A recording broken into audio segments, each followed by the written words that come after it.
The following is brought to you in part by a grant from the Foundation for White Wellbeing.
We are rolling in, going free. Let me know that you can hear me all right on this glorious Wednesday in service to White Wellbeing. I see a bunch of heroes have already decided to join us, and it's good to see you all. Where else would you be?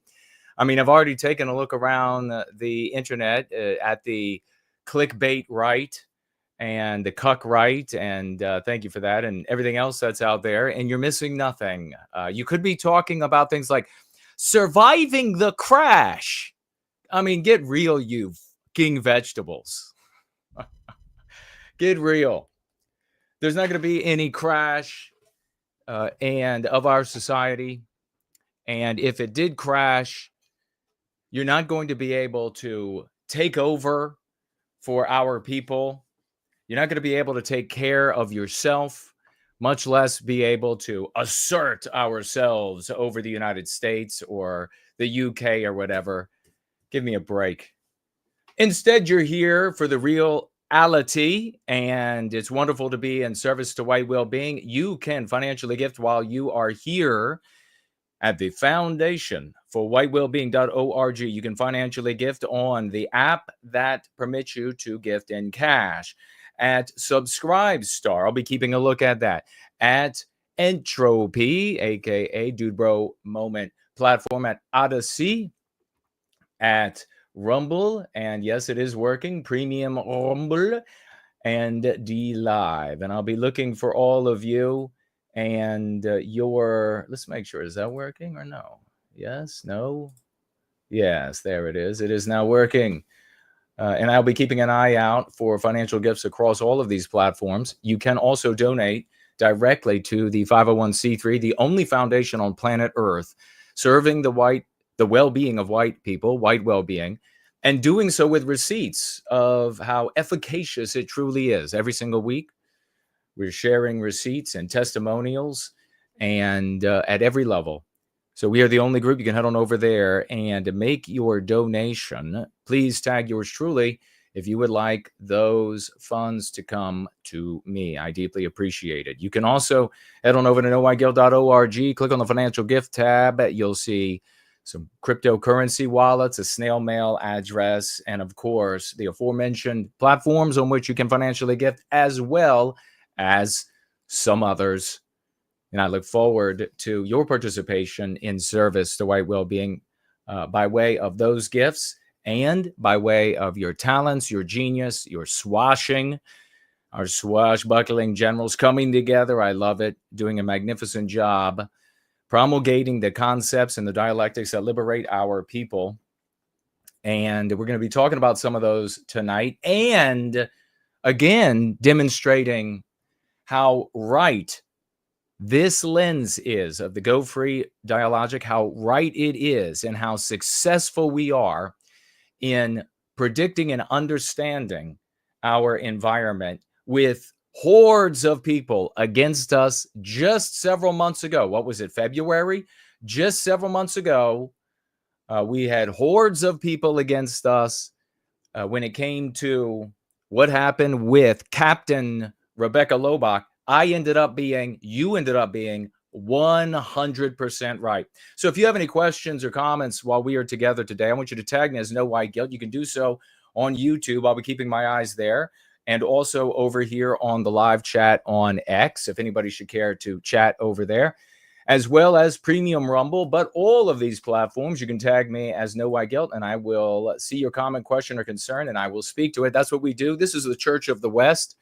It is the actual Church of the West, in tune and in keeping with our Creator as we give allegiance to the life we begin our existence with. Nothing else. It's that life that you owe that allegiance to. And where does that come from? Many believe a creator, but even if it's nature and has nothing to do with a creator, whatever your bent might be, that is the thing to which you must yield your allegiance and that authority. Marilyn is here. Spartan is here. Why do we keep using the Go Free method? Because it works. Amen to that. Red Hood says, appreciate your work and consistency. Thank you, Jason.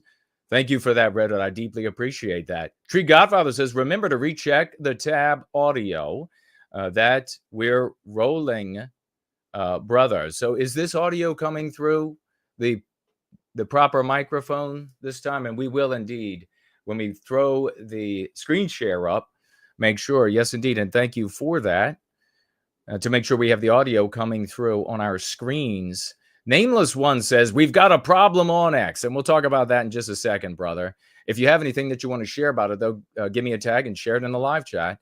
Ayayay is here. Good to see you. Maiden DE Deutschland is here. Bass is here.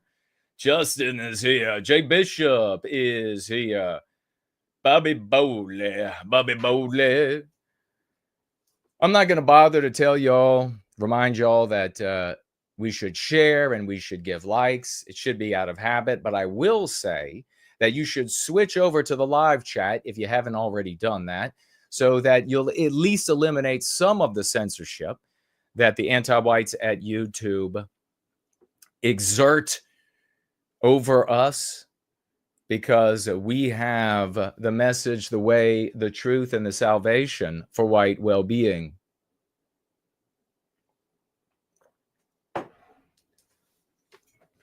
All right. First thing I want to do is speak actually to what the nameless one in the live chat was mentioning very briefly, and that is that we have another situation with another individual, this time in this community, that is gone astray. And I have already warned, I've already written that individual. I've already warned the outreach team and spoken about it with the admin. And now I would like to bring your attention to this. And the reason why we are so strict when it comes to white well-being and building this community is because we are in a really tenuous position. We are in a tenuous position sharing something that works.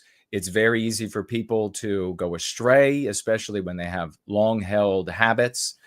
And we can't allow them, as has happened 3 other times in the history of this work online, 3 other times where there have been these endeavors to build communities out of our community. And that's what we think we have happening again. So I will just read this to you all. Be advised that Western Kind United, aka Bryce, is prohibited from participating in the white well-being community until further notice. This is the 3rd time that we've had to limit Bryce's participation over the past several years. Unlike Yiz and For Null, who have their own shows wherein they promote themselves, their work, our well-being community, white well-being community, and the Go Free Dialogic, Bryce is building a white well-being community of his own with himself as its leader. He's using the Go Free lexicon and dialectics and blending them with ideologies and personalities that we outline extensively as harmful to you, our community, and more broadly, our people, such as David Duke and his inveterate J-spurging, and David Lane of the Order and his Heil Hitler precepts, aka 88 precepts. Bryce is also introducing other organizational vehicles whose ideologies and tactics are harmful to you and our people. On a recent space, he spoke about himself as a prospective leader and introduced a concept called fragging, wherein subordinates kill or otherwise remove their leader in order to replace them with a new leader that will better serve their needs, taking over the group's mission. Such behavior constitutes a weakening of our community, unity, and the primacy of our practice. These behaviors are too obvious to be accidental or too reckless to tolerate.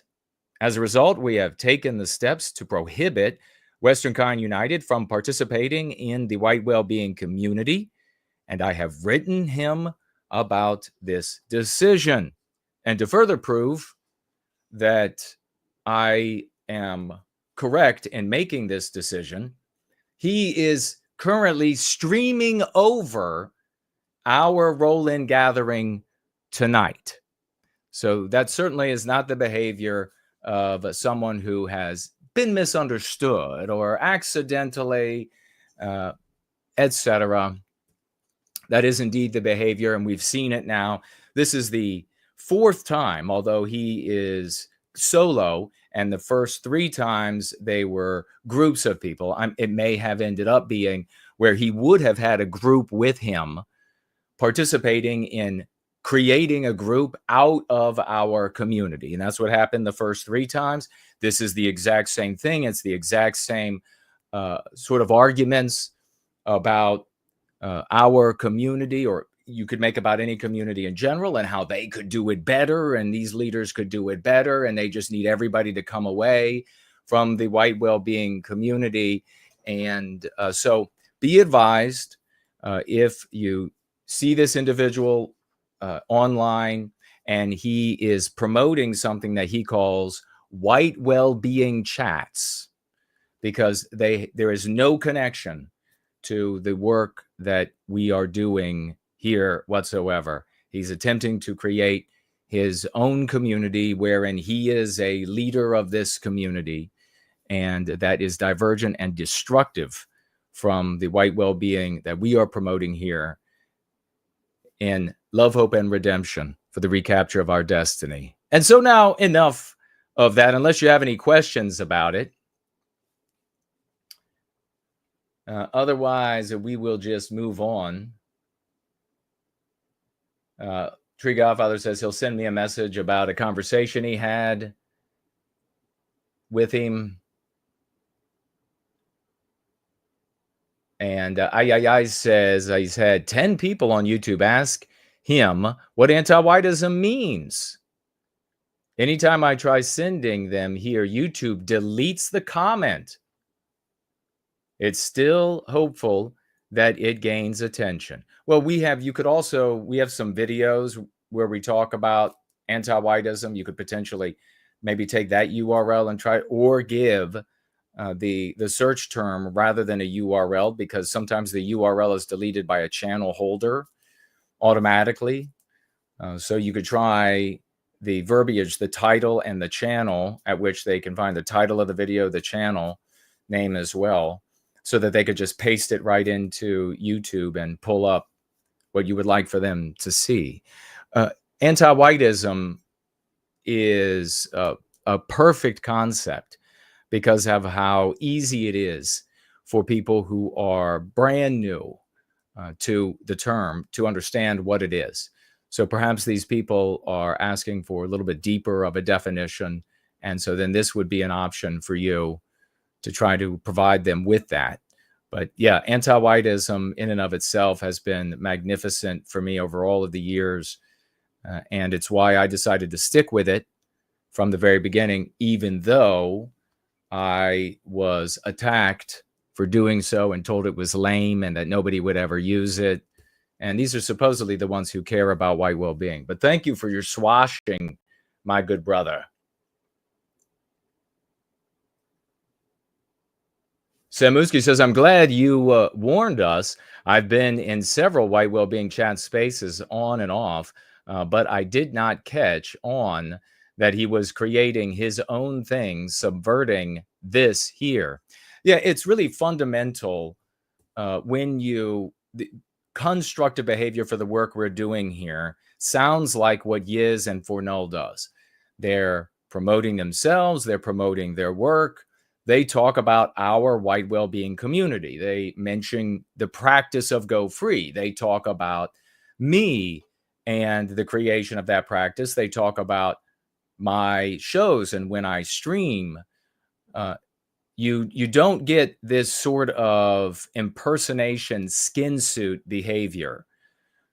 Try to imagine a philosophy teacher saying something like, as I always say, and then quoting what a philosopher had taught many years ago and what that teacher is supposed to be teaching.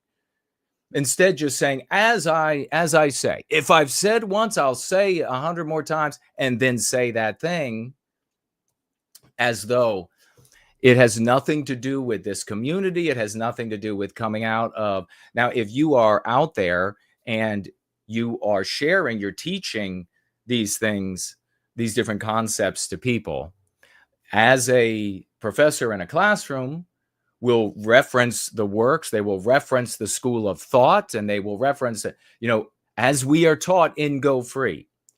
Not as I am teaching you, impersonation, skin suit style. So it's a fundamental difference.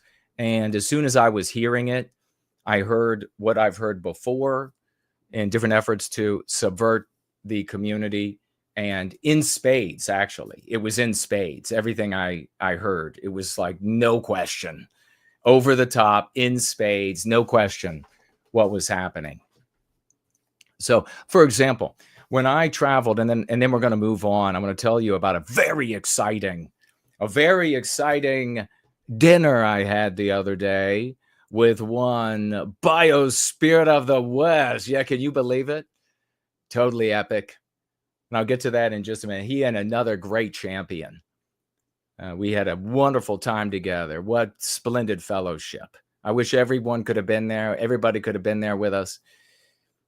But for a time, when I was in a pro-Southern organization, a member of my state, either he completely created the idea of kinism or he built upon it. I can't recall exactly. But he was teaching it and he wrote extensively on it. I used kinism, which essentially is racial, like you would need to even say, but racial Southernism, if you will, that will incorporate all white people.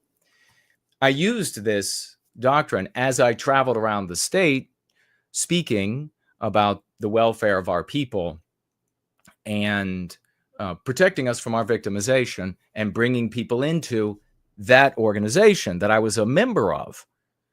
The entire time when I talked about it, at no point did I ever assume the position that I was the originator and creator and that I was the source of kinism, and that there was a community of people that I referenced. I referenced my friend who was extensively writing on it. I referenced his writings. I referenced our work. I referenced regularly, as I say, the totality of our community that was applying and trying to use it in our lives. And that is what you see out of Yiz. That's what team players, right? Team players. And the opposite, what these individuals have done with these different efforts to subvert the work that we're doing here and the community that we're doing here.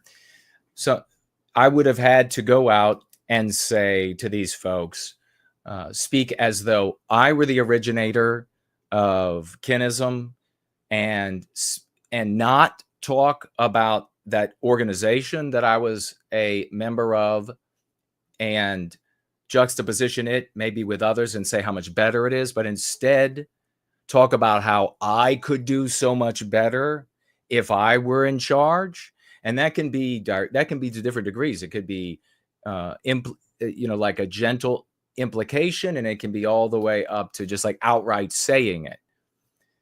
And of course, that would be extremely subversive to that group. So the bigger message here, the bigger warning is, if any of you all are invited, and again, I'm saying this again, and this is something that is perennial. We always are going to have to be on the lookout for it happening. If any of you are invited and you have conversations and they're like, yeah, this is, and they take some of the words from this community, and those are the kind of things that make you feel like you're in good company, and maybe their name has showed up a lot in the live chat, and they get some legitimacy by way of that. But then you see them do things that are expressly at odds with what we're doing here, what we teach here. Like, there is no room, there is no compatibility with being a Jew spurg and white positive. They're not remotely the same. There's no similarity whatsoever. There's no similarity with or compatibility with Bob Matthews, The Order, and what they did and what their thinking was and what their teachings were. There's no compatibility. There's nothing about those viewpoints, those strategies, those ideologies, etc., that will benefit you, that will benefit the well-being of our people. Zero. So I know that low IQ people could say, but if you take this paragraph out, if you take this sentence out and you isolate it in the vacuum of my head, then this thing is okay, it's legitimate, it's whatever. Of course, that's not where the paragraph or the sentence is going to be understood by our brothers and sisters. And that's what's relevant. So things that are expressly at odds, not talking about the greater community, and really when people are praising the book Go Free, when they are talking about how glad they are that they found me and they found this community. If the person changes the subject, if the content creator gives it a little, that's nice, and then moves on, you are with somebody who is not constructive. You are with somebody who is destructive. Naturally, if they begin concern trolling, and in previous efforts to subvert, there were different degrees on those different endeavors of concern trolling. Jason is marvelous. Jason is, but that was very effective for undermining a bunch of people who otherwise, I guess, they were stupid because they were drawn in. And in one case, they were convinced that the end of Go Free and the work we were doing here was imminent. That was years ago. So don't fall for that. Now, if you see that going on anywhere, if you suspect it, reach out. Tell other people, I don't know about this. Maybe you're just not seeing things clearly. Maybe the person is just not speaking clearly their thoughts and they need to be reminded. Maybe they're just reckless and they need to be straightened out. But say something, because if you don't, these things fester. And then people who otherwise have been put on a healthy path for their lives, for whatever their limitations, whatever their skills are, to whatever it might be, they're adopting Go Free, they're adopting the practice, and they're on a healthy path for their lives. They can be deviated for the enjoyment of some self-centered, solipsistic, ambitious individual who wants to have another audience member, and they don't care about that person's life going down the toilet if they go out and they start sharing crazy things or coming to crazy conclusions that end up being the basis for decisions in their lives that are ruinous. So speak up, say something to me, say something to people in the admin, people in the OT, people in the live chat. If you have a concern, speak up, let us know. And then we can take care of these things much more quickly. And it will make it harder for an individual who maybe is searching for that self-aggrandizement rather than the greater good of this community and the greater good of Western kind, the white race. It'll become a very thorny environment and for them, and they'll know that it's no use. They're not going to be able to sort of sidle their way in and then carefully or wildly trying to draw people away from the community for their own community where they can be a leader. And I have to, last thought of it, to want to draw a person away so that they can be your audience. And that's like the purpose of drawing them away. I can't think of anything more wretched. You're never going to have, especially with white positivity, some colossal audience that's going to make you feel like you're so important. Trust me, I know. That's going to make you feel like you're so important. It's always going to be a much smaller audience than you'll find elsewhere, where the people don't have to do anything. They don't have to actually care. They can just sit around and think something and feel like they're smart, and they've shared in some interesting conversation and waved their pennant for their team. So it's a really wretched thing to do, to deviate a person's course from. And some people out there, their grasp on a healthy course is going to be tenuous. And they've had a bad upbringing. Maybe they've got health issues. Maybe they've been on substances. Maybe they have whatever. So their grasp is not going to be strong on doing the right thing. So they need to be presented the clearest signals about what's going to be beneficial, and then no deviation from that. That's what they need. So coming in there and thinking, I'm going to carve a few away, I'm going to create I'll do it better, they'll be my audience, is really a wretched thing to do to a person. All right. Unless anybody else has anything else to say, I went to Philadelphia. And let me tell you, the great biospirit of the West, he says, I want you to come and have dinner. I'm going to buy you a spectacular dinner. It's going to be the best dinner you've ever had. So I said, you know what? I'm going to be there. And it's a long drive. But the other side of the country, wherein he rests in his domicile, is much further away. And so going to be here, and there was another champion, and I was like, I'm going to be there. Nothing can stop me.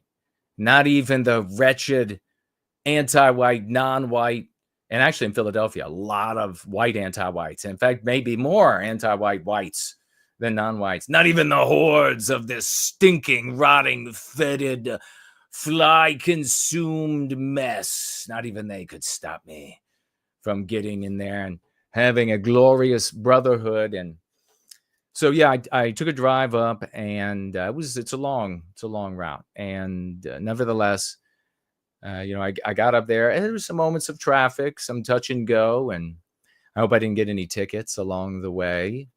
And I don't think I did. I was pretty careful about that. But I get up to the southern side of Philadelphia, and it is squalid. It is absolutely a reeking, squalid, ugly, anti-Western, anti-white mess. Our norms completely white erased. Wildly, massive population, obviously, of non-white people. Definitely don't feel like I'm in the country that my people created. And, there are these spray paint tags and gang tags up everywhere. And you could see the once great beauty here and there that existed at some point in this city's past when white people built it. Remember, Philadelphia was 100% white when we created it at some point in the past. And you could see these through all of the feces covered walls, the gangland spray paint tattooing, tagging on the bridge embankments, on the sides of buildings, the trash, littering. We don't know. As I was pulling up, through all of this garbage and refuse of a typical Western city today, we don't even know what a white man's city would look like. We can't even conceive it.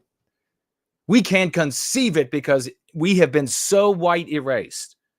Our physical bodies, our people, but all of our norms, all of the creations. What kinds of materials would we have developed by now if all of our intelligence, our resources, our money, our time wasn't being diverted into anti-white endeavors and fixing things that anti-whiteism breaks and making multiracialism work a little bit longer because it is naturally given to self-destruction?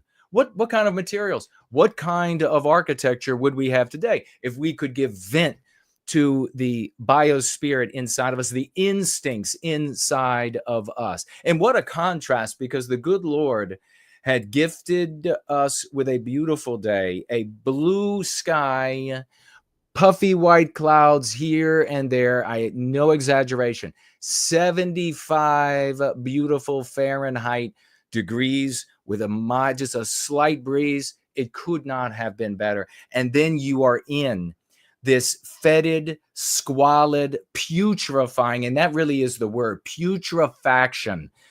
For the totality of the West is putrefying. It is the body of our people manifest in the world as we project our spirit into the world. It is the body of our people manifest, putrefying in the light of day, right under our eyes and noses for us to witness.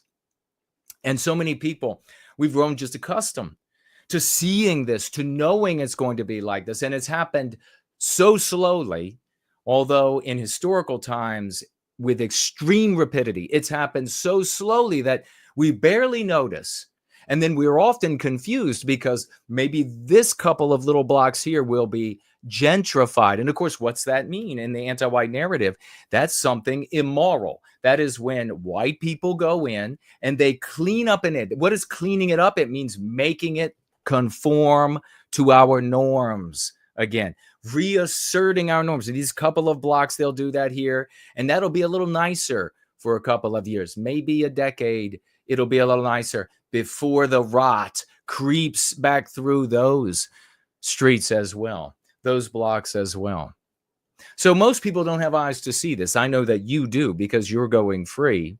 And so you can really understand as you move through the rotting corpse of Western civilization. And indeed, that is exactly what it is. As you move through the rotting corpse and you see this juxtaposition of nature in the sky and in the leaves on the trees and maybe a little sparse part of grass somewhere, this juxtaposition between nature reasserting itself and the melody of its music that it brings to our lives, and then the ugly contrast of the hulk, the husk of Western civilization rotting right beside, under, and within it. Fortunately, the great biospirit of the West was not going to have us dine. He was not going to regale yours truly in such a setting. So I traversed the streets of Philadelphia. And they were narrow, some of them quite narrow, and I drove up and down these streets. And I had already done my due diligence. I knew exactly where I would be driving. I hadn't but the sat-nav, but I had already knew where I was going. And traveling down these streets, and slowly the homes got better, still very narrow streets, and then finally reached this wonderful island square in Philadelphia. And it was a respite. It was an oasis amid the rot of the West. And I couldn't help but forcibly wonder what it would be like if the totality of the city was like that.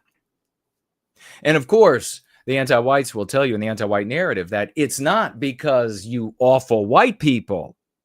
Rather than it being us white erased, and we're going to be talking about a big white erasure tonight with Rebecca Lobach and how I and you were 100% right and everyone else wrong. I love it.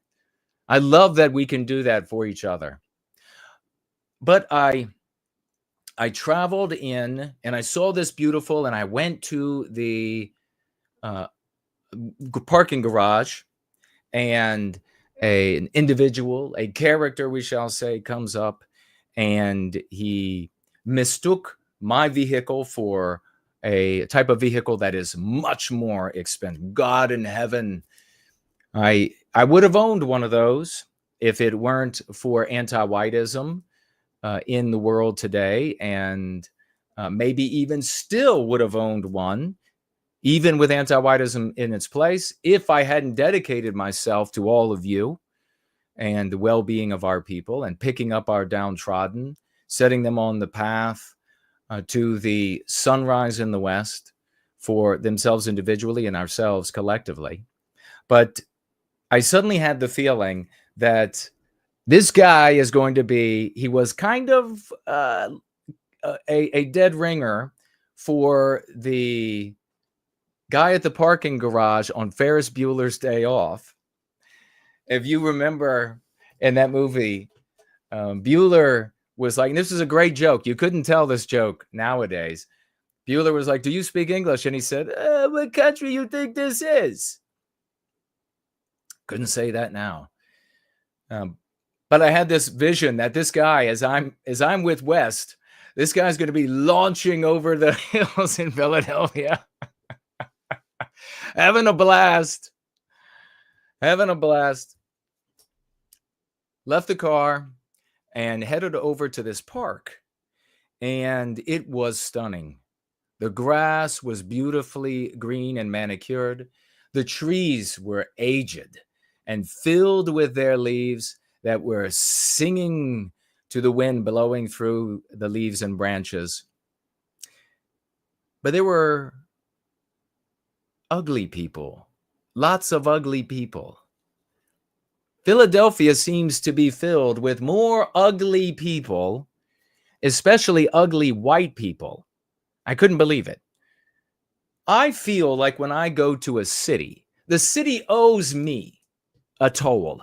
They have to pay me a toll. And that toll, if it is spring or summer, is legs and tracts of land and skin. And it's got to look good. It's got to be attractive. In DC right now,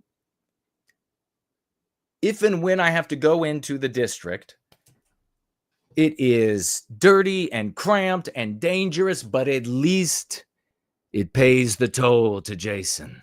And it gives Jason plenty of nice things to look at, lots of scenery on foot, featherless bipeds, and they travel to and fro. And I get to have a wonderful neck workout as I look back and forth, but not in Philadelphia. I've never seen so many ugly white people. Those were the ones I was looking at for attractiveness, at least. And they were ugly. There wasn't a single female over mid, even sub-mid. They had people lying out in the grass of this park and getting sun. And you're like, this is going to be the perfect spot for some people watching. You don't want to look at anything lying in the grass in Philadelphia. Let me just say, you don't want to look at anything lying in the grass in Philadelphia.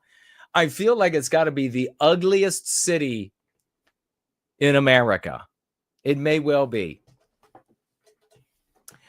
Something else absolutely ruined the experience of the park's tranquility and this nature preserve-esque beauty in the midst of the concrete and glass and steel and brick that you're surrounded with. And that was about every 7, 8, 9, 10 footfalls, you were arrested by the most fetid Jamaican skunk marijuana stench. I would think that a sane society would have everyone killed that was inflicting this on everyone else. The good old days was tobacco, and I hated it. And I could smell it from a block away. But this marijuana, this pot, is 10 times worse. So it became impossible to walk circles around this park because of this stench, this acrid, fetid, malodorous effluvia that just subsumes you. And you have step after step after step trying to get through. And you have no idea where it comes from because it can float like the mist for miles, it seems, to encompass your whole being. And then it feels like it's hanging on to you as you're trying to walk out of it. What a shame. So nothing good to look at. No fresh air. I would have preferred diesel exhaust and ample amounts to that. I cannot believe that's legal. But DC is as bad when it comes to that stench.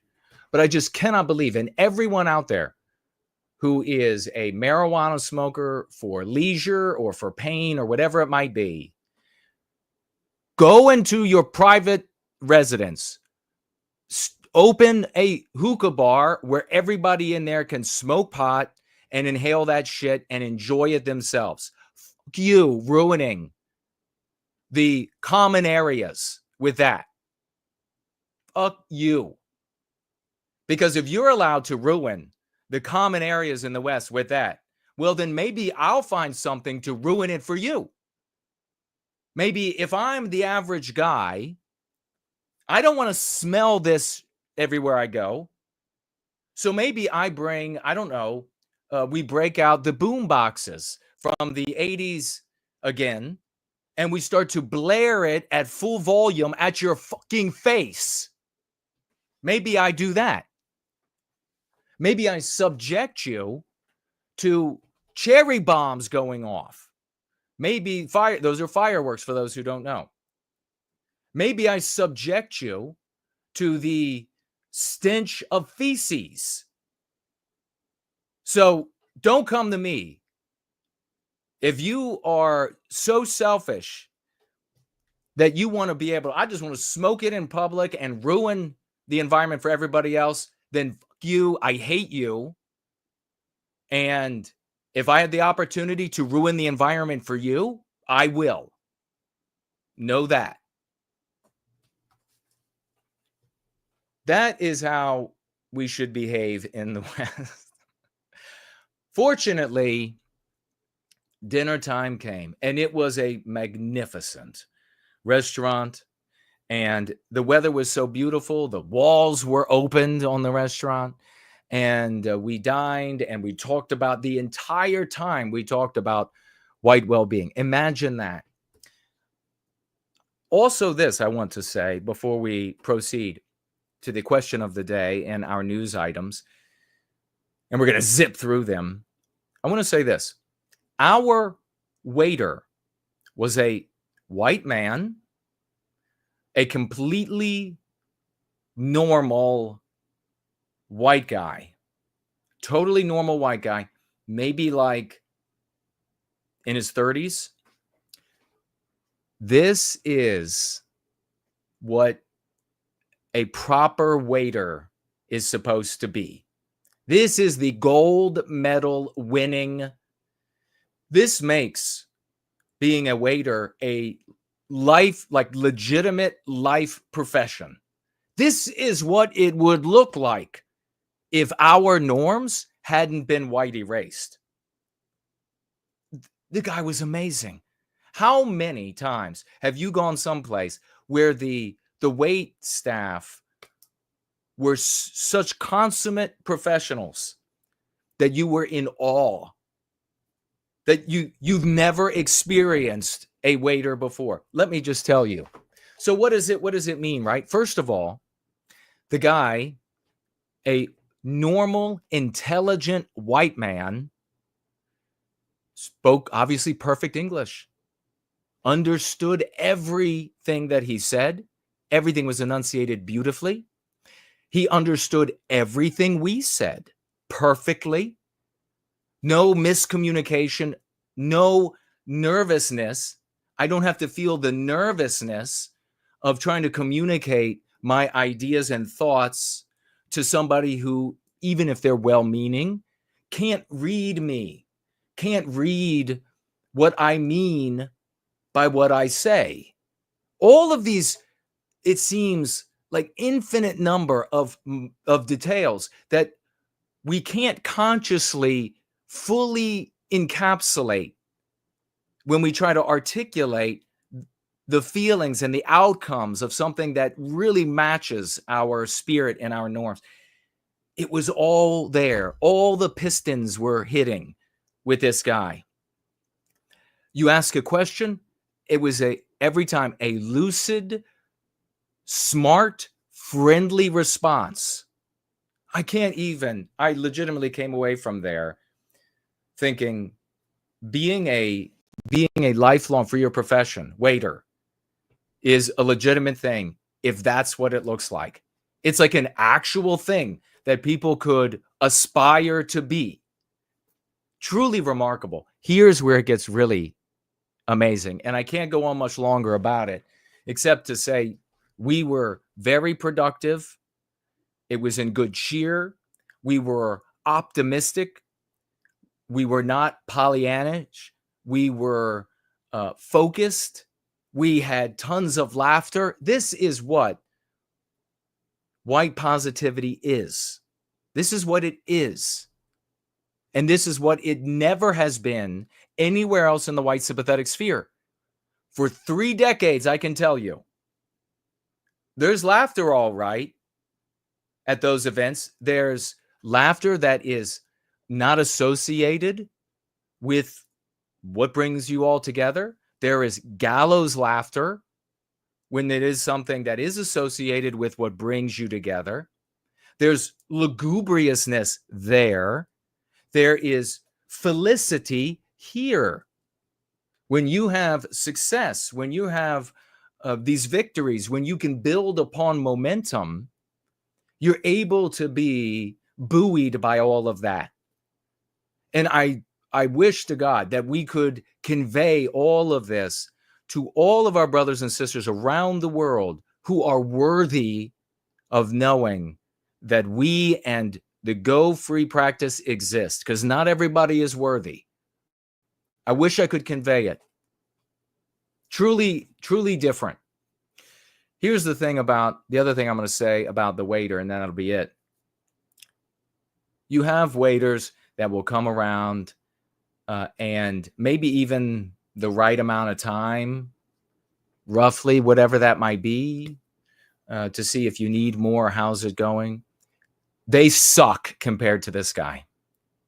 This guy was able to swing by, and I don't even know if I saw every time, and he was able with a glance to take in the table, to take in our body posture and how intense or momentous a particular part of the conversation was.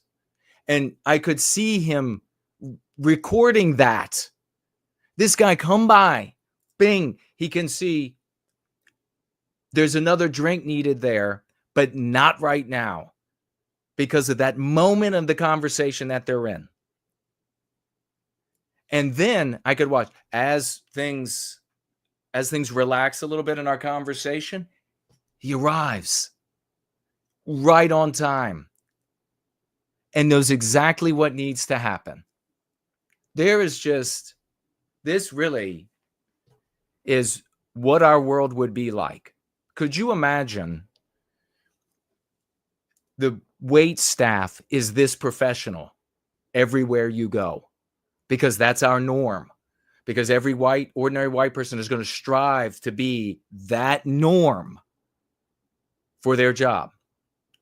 You have to call the lawn company, and the white guy on the other side is going to be striving to meet our norm. You have a complaint about your cell phone bill, and you get on the phone, and the white guy or girl or whatever on the other end speaks perfect, clear English. When you explain something, not only are they receiving the words and the definitions of those words, but also all of the connected meaning that you're conveying, because they know you, because they are you. You don't get that in a multiracial society. Even if the wait staff or the person on the other end is a wonderful person. If they're of another race, just as I am not going to be able to read them perfectly, what their body postures mean, what they're trying to convey by the different things that they say. Just as I can't perfectly read them, they can't perfectly read me. And this, in this like sub-awareness way in our lives, either improves our existence or hardens our existence, complicates our existence, our very days. I go through the day, I'm dealing with these people who can't get me. They can't understand me. I have to restate. I have to overly explain. I don't understand when they're trying to say things back to me.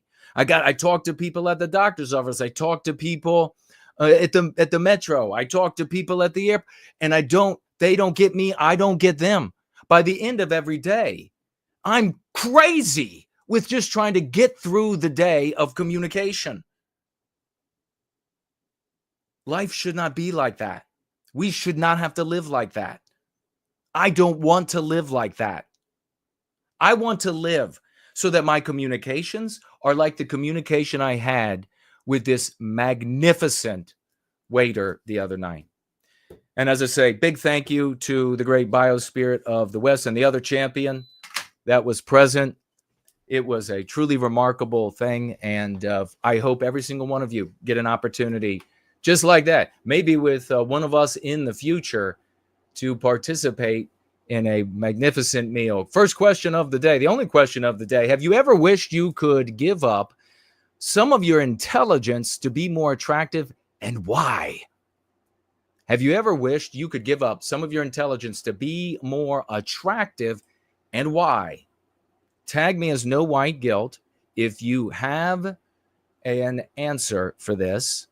@ No White Guilt, Q1, and then your response. I'll take a look and I will read it. And I am interested in what you have to say. Samuski says, I'm too sick of Apu being on the other end of the phone when I have to explain anything or listen. So I couldn't agree more. I cannot take it anymore. A lot of those people that I've talked to, super nice, super friendly, and I go circle after circle after circle after circle with them. They never get it. And the conservatives out there, since they are selfish individualists and they worship money, they say, well, just take your business away from the 4 major carriers, and then they'll change the way they do business. No, they're not. They will not change.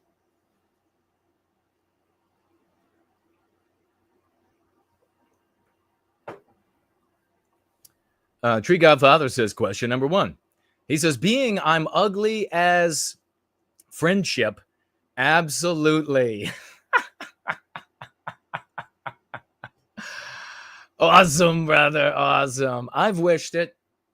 I cannot tell you. When you look out at the world and you see the benefit to being attracted, especially now, I know women are going to think they've really got it hard. No, you don't got it hard. Guys find like 90% of women attractive. And you can look at the data on the dating apps, and you can look at the data on the studies. Women find 10 to 15% of guys attractive. So we end up going through, we talked about that on Sunday, we end up going through our lives being invisible. And just like that little slut cake that we read there, where she said it was inhuman to not notice her standing a foot away. That's the inhumanity we experience our entire lives. And also, let me tell you this, guys, I got to tell you, for my brothers out there,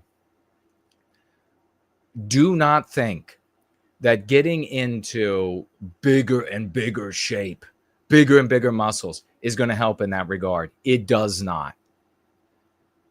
Being fit, basic fit, is the best improvement that you're going to have. Females can appreciate bigger muscles and more rippling muscles and abs and etc. They can appreciate it, but they're really looking at the face. That's what they're looking for. So it doesn't matter how absolutely shredded you are.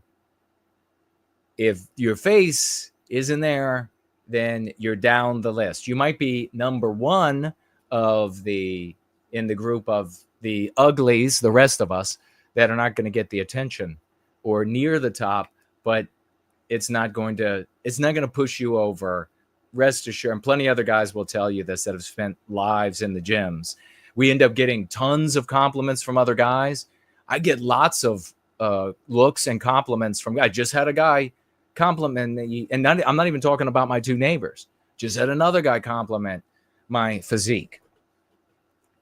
A mid woman, or almost mid, and all the rest of the way up, never. So plenty of times I've thought I would get, but here's the thing. I have really been ambivalent, and maybe Tree Godfather can speak to this as well, because I've had these moments where I've been like, absolutely, I will give up a third of my intelligence to be up in that group so that the doors will open. I'll be able to actually have options of girls. I'll be able to, in my life, coming up through my 20s and everything, and teens, this is when I was thinking this, when you want to start a family, hard to do that when you don't have really any worthy options. And I thought, God, I would give up like a third of my intelligence to have that attractiveness. And then though, I think, no, because then I wouldn't be able to see the world clearly like I can now. So I've been really ambivalent. As I had plenty times as well where I've said, how has this helped me? How has being able to see things clearly benefited me? How is the processing power really that much of a benefit? Really, what I've thought over the years is probably best suited for the modern world is to be a midwit, just be a rank midwit with a healthier than average memory. Total midwit with a better than average memory, and you're going to live a fabulous, you have a possibility of living a fabulous life relative to having a really high IQ, high intelligence, high processing power, because everybody just hates you for that. Everybody is just jealous as hell. They close doors that you didn't even know yet were open to you. They undermine you. They tall poppy syndrome you. They cut you off. So much of what's happened here in the white sympathetic sphere, is especially when I was younger and I was making these arguments and I could clearly spell out how everything was reasonable and logical and with evidence. And it was because of the jealousy of these content creators and rank jealousy, content creators, organization leaders, writers, everything, just base rank jealousy that compelled them to ostracize and to push me out of the way and bad jacket me and everything else that you can imagine. So much so that you all know, I realized that I'm never going to be listened to by these people. Nobody cares. I have answers. At that point in my life, I was like, the evidence that I have of it working is working. And when I explained and evaluated and investigated things, I could do so with greater dexterity, mental dexterity, greater adroitness than so many of these people. And they didn't care. So I was like, well, I guess this isn't going to going to work, I'm not going to be able to help anybody. So I might as well go into the service and make sure that I die in combat. Make sure I end up in a place that I'm able to die in combat. And that would serve that drive in me to serve our people, to serve the tribe of our people. And that's why so many good white men, young men, they go into the military. They don't go in there to fight for Israel. They're not going there to fight for oil companies. They're not going there. They're compelled to go because they feel it genetically that it's an important and a correct thing to do. So many times, I've been ambivalent about it. You have this, yes, I could live a better life. I could be finally noticed, like the rest of the 90% of guys, 85% of guys, by the totality of females. I could, and then that would give me more options to be able, I'm in my 20s, start a family, you get a wife, and etc. Have children, be able to carry on my genetics. And then, like I say, come back with this ambivalence, and I'm like, then I couldn't see things. I couldn't immediately do what my brain just does. I wouldn't, and that would be like, what would the world be then?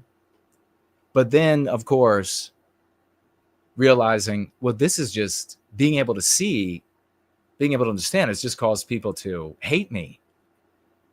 It's just caused people to be jealous of me, to say things like, you're so arrogant, when there hasn't been a shred of arrogance,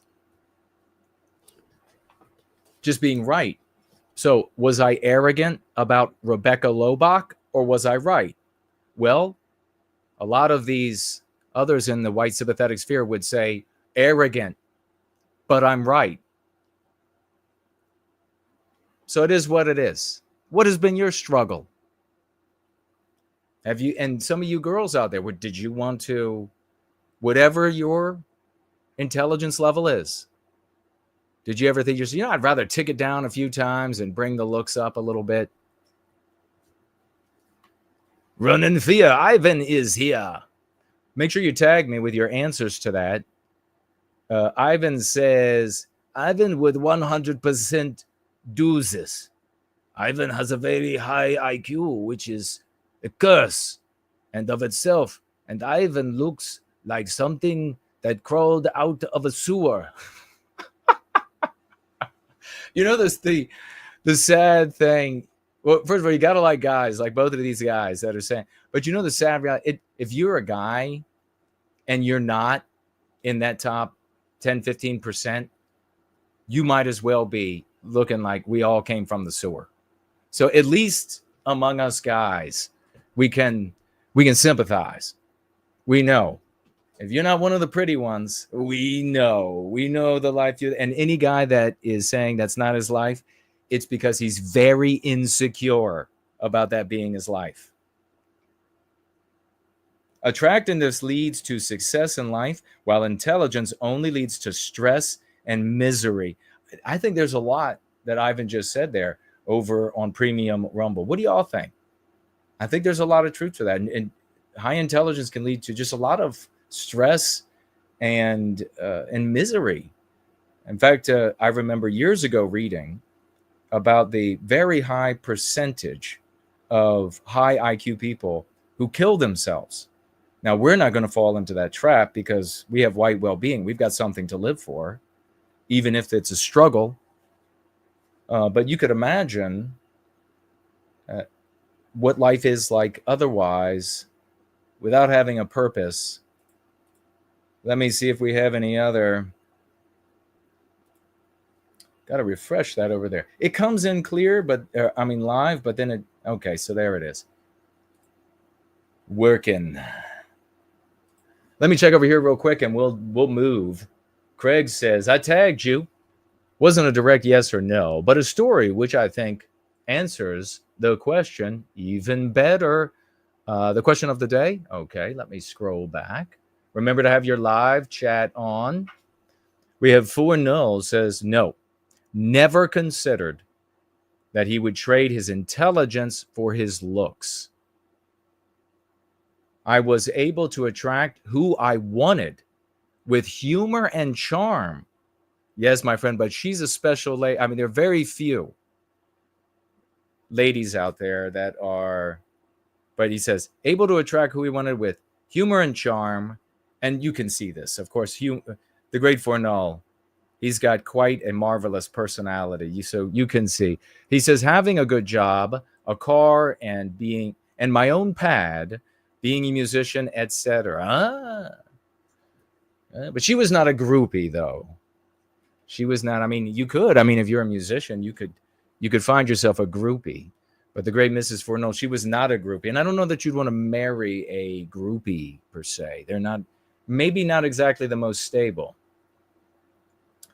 Wolf says, IQ is our birthright. Millennium Run says, question number 1. I wouldn't trade anything for anything. I have a decent face and a high IQ, so I'm blessed. Amen to that. Well said. One of the things I really love about our community is that we are legitimately the creme de la creme. We are the best. We attract those who are smart and team players, bright and productive. That's what we do. And we repel those that are not. That's one of the things that we really have to cherish and hold on to. It makes this community very special. It's a unique thing. You're not really going to find that elsewhere. Mr. White is here. Craig says, you look great, brother. I appreciate it, man. Thank you.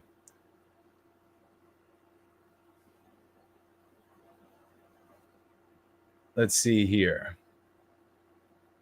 Matt says, you are a beautiful man and I'm straight. I appreciate it, man.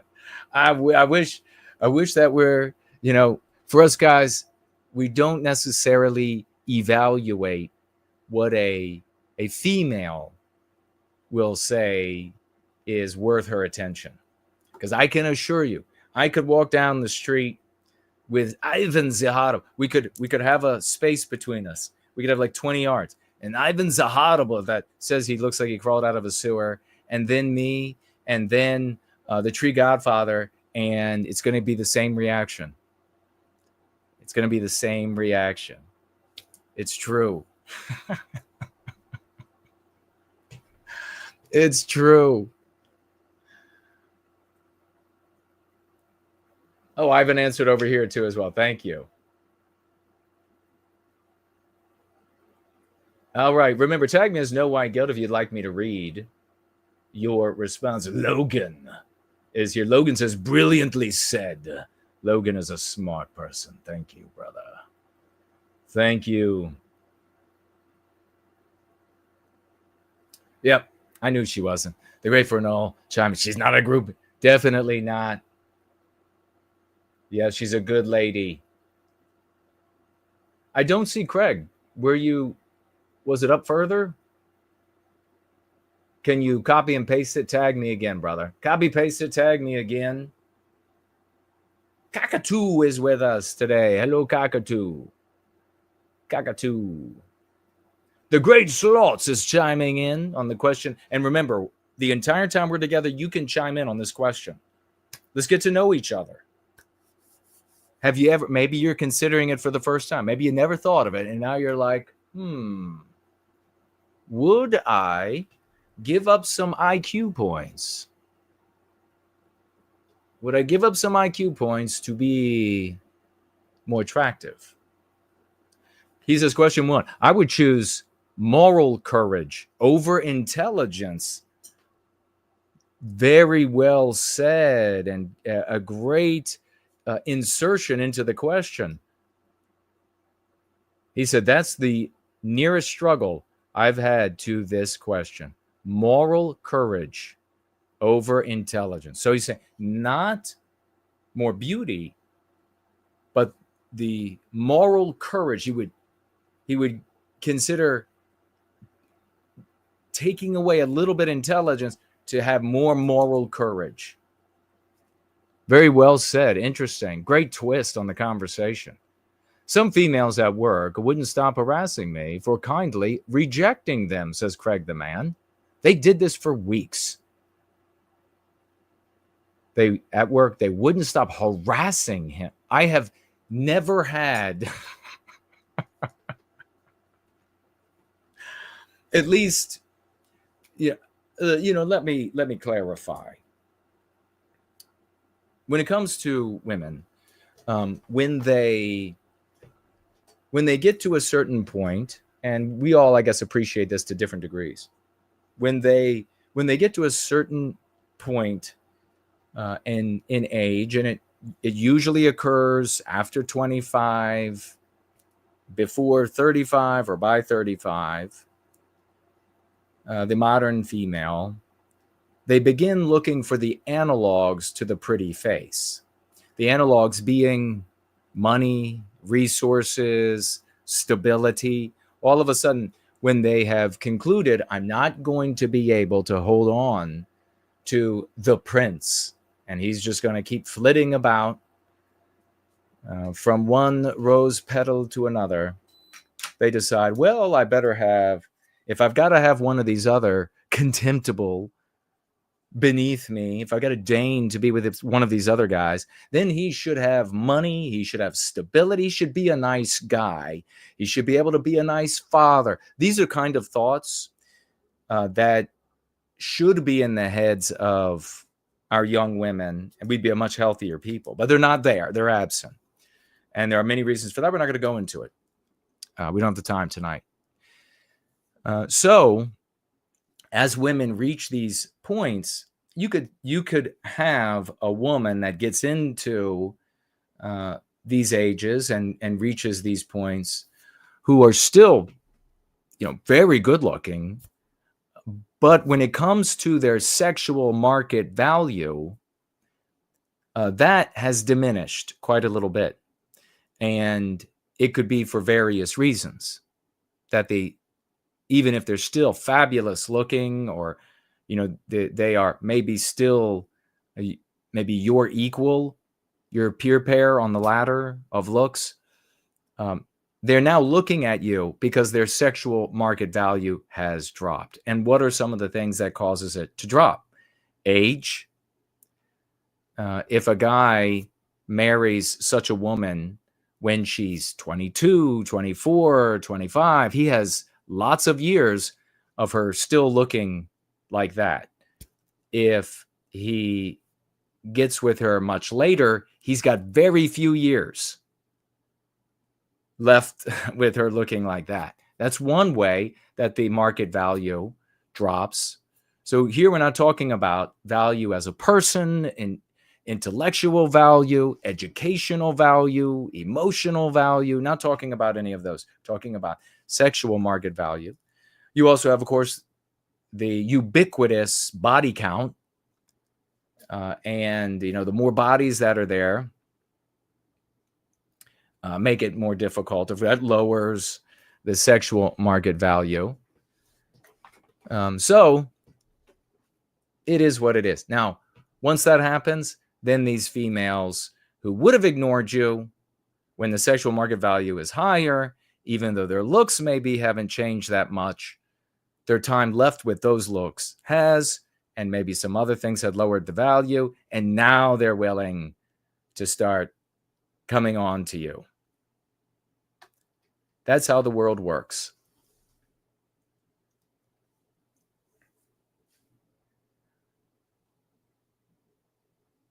The halo effect can often make attractive people ignorant to anti-whiteism.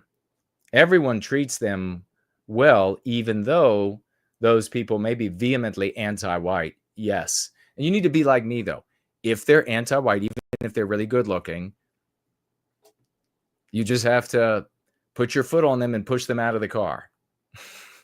Make sure you come to a stop mostly before you do that.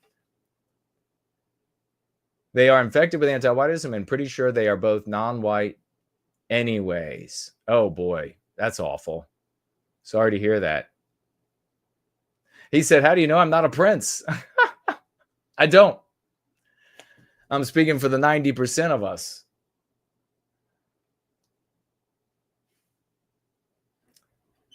Samuski says he's already married, so he's disqualified in those areas. Greg says they were really nice before they rejected him. Let's see if there's anything over here. Ivan's horrible. Thank God he's over here as well. We have, is that Lincoln Clark? Is that what it is? It says, based. Good to have you here. And Wolf is over here as well. It says, hello, bro. A hello to you. Let's keep this thing rolling and get into, and you can answer that question. Remember, at any point, we'll come back to it. I do want to mention, though, Sloth's brought this to my attention, and seeing him in the chat reminds me of it. You know how I was talking about recently the Jewsburgs talking about how they're just going to be waiting around for the Jews to leave? They're just going to wait for the Jews to leave before they do something, before everything can get better, before it gets better. They want to wait for the Jews to leave. And it's going to be for the totality of their lives. The Jews will be there for their whole lives. Nothing they can do about it. And Slots had come across a Jew spurging channel where they had literally made a song titled Waiting for the Jew to Leave. Waiting for the Jew to leave. Unbelievable, but so true. I don't know if I don't think I still have it up. Damn it. But they were called, what are they called, Slots? They've got some ridiculous antique LARPing type of name, probably. Waiting for the Jew to leave. That does bring me to an important point, though, that I want to point out here. And we need to keep in mind, we need to reinforce. And that is, as we're getting ready to bring up a king for the white race. Do we have a king for the white race about to show himself to the world? What's on the horizon? Well, we'll take a look in just a moment. But this is really interesting. And I think, we want to keep this in our minds. When it comes to these people who want to just Jew-spurg all day, hate on Jews all day long, and that's what they think that's doing something. Of course, it's doing nothing. One of the common things they'll do is to say to you that if the Jews are gone, all of the problems are gone. If they're gone, then all of the problems are gone. Now, this is based on an erroneous notion, an error on the basis of anti-whiteism. Are there Jewish people who are anti-white, who use anti-whiteism to benefit them? Of course, just as there are white people that do it, just as there are. And you want to say, well, they're not co-equal because I see more anti-white Jews in positions of power. That's because they work together better. Not because white people aren't as anti-white. Not because this new Indian leader owner class that is coming into the United States and to Canada and all other countries in the West, not because they're not anti-white as well. There are percentages of all of these peoples that are anti-white. So the root of anti-whiteism, as we talk about regularly, and therefore the only way to treat it is to focus on us. That root is in us. It stems from the selfish individualism. We have to address that. How do we address the self-individualism? By using the concepts and dialectics that put us in our own story where we are a people. If we're a people, we circumvent the selfish individualism. We circumvent this selfish individualism. Circumventing that enables us to address the root of anti-whiteism. As a people objecting to our victimization, white anti-whites won't be able to carry it out. Jewish anti-whites won't be able to carry it out. Hispanic anti-whites won't be able to carry it out. There's your remedy. It's very clear, and we're succeeding at doing it. But what they want you to do, they want to be able to say, and this is really solipsistic, superficial, reductive. They want to say, well, if you look to the head of this group, and if you look to the head of that group, they're Jews and they are anti-white. And so based on that, if all the Jews were gone, then everything would be better. And sometimes they'll qualify it a little bit. They're like, well, it'll be 90% better. Or, well, it'll be just a breeze taking care of any problems after that. Of course, they're 100% wrong because it's based on a failed understanding of anti-whiteism and its source. They are 100% wrong. What you don't want to do is when they talk about this notion of theirs that if you just got rid of all the Jews, everything would be better. Two big points here. Number one, their argument is a hypothetical. It's not taking place in the real world.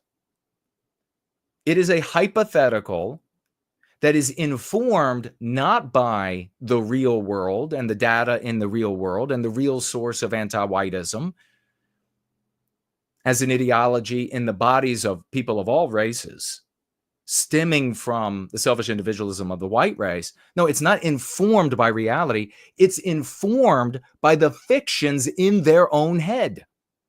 So if you agree to discuss, to entertain their hypothetical that's taking place only in their head, that if all the Jews were gone, everything would be better, you are falling into their trap. It is effectively an anti-white hypothetical because it describes and prescribes a method of action, an ideology, and vehicles to drive the ideology that can't work because they're based in fallacies. So it's effectively an anti-white hypothetical to entertain the notion that if all the Jews were gone, everything would be better. What's the second really important point about not entertaining such hypotheticals? Not only does it take place only in the fantasy of their head, which you can never out-debate. Let me assure you, early on, streaming online, I used to say to people when they would come to just participate in conversations, when they would come with hypotheticals, I would say, if I disprove one of the points in your hypothetical, do you promise that you're not going to change the goalposts, you're not going to change the context, you're not going to introduce new fantasies from your mind to undermine or to circumvent what I have just disproved? And then they always say, of course, I won't do that. And then immediately as I disprove their position in their hypothetical, they reach to more fantasies to circumvent the defeat of their hypothetical. The world they're talking about is not the world we live in. It's the world they are imagining, where they are a god. They can have anything they want there. There can be any conclusions they want there. They can be any truths they want there. Don't go into their fantasy world where they are a god and they get to decide what the data is, what the people do, what the currents of society are. Why would you do that? The second really big important reason why you don't entertain these J-Spurging hypotheticals that say when the Jews are gone is because the Jews are never going to be gone. So you might as well entertain when the Martians invade, when Saturn crashes into the Earth. Not going to happen. The Jews are going nowhere in the lifetimes of these people. The Jews are going nowhere in your lifetime. Nowhere. So to entertain such a fantasy is worse than sadomasochistic masturbation. Intellectual masturbation. It's worse. It's to really be a vegetable. So don't do it. Let's have these conversations about this from time to time, reminding each other, because we're facing off against this, we're like circled the wagons here. And it is not only the anti-whites that fire the arrows in at us, but it is these spurgs, these anti-non-whites that don't tolerate our existence. And why is it they don't tolerate our existence? Because our existence invalidates their claim of noble and righteous cause. When we demonstrate that we can improve the lives of white people, our families, improve our lives in our circles of influence, that we can arrest anti-whiteism in our circles of influence, we invalidate them. Their claim is that they are these righteous knights for the Aryan people or whatever they're going to say, and that the substance of their righteousness, of their nobility, is complaining about Jews, complaining about blacks. So when we show up and we succeed without doing those things, we invalidate them. That's why they're so hostile. That's why they're so ugly. That's why they're so small. That's why they're so stupid. I mean, the ones that are taking those positions, but at least are midwit, maybe, at least they know, I'm just not going to talk to them. Because if I attack them, then I'll be putting on display that I'm angry because they're invalidating the thing that I do, which is nothing.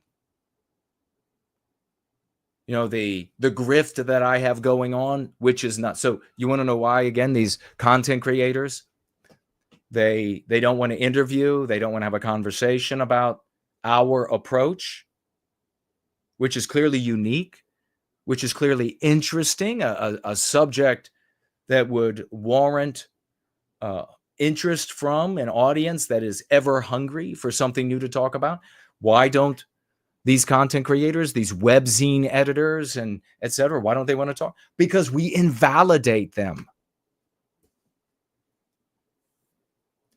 So let's proceed. That's clippable right there, you know? That's clippable. Let's have a look, though, at Prince William. Is he going to be the great white king to come? Maybe this will shed some light on it. Prince William to strip Meghan Markle. Now, at that point in the article, I was like, whoa, you know, don't. When I read that part of the title, I was like, whoa, no, don't do that. But he continues, of royal title after he becomes king. An enraged Prince William reportedly plans to strip Meghan Markle and Prince Harry of their HRH titles, Her Royal Highness, once he inherits the British throne from King Charles the Sucker III.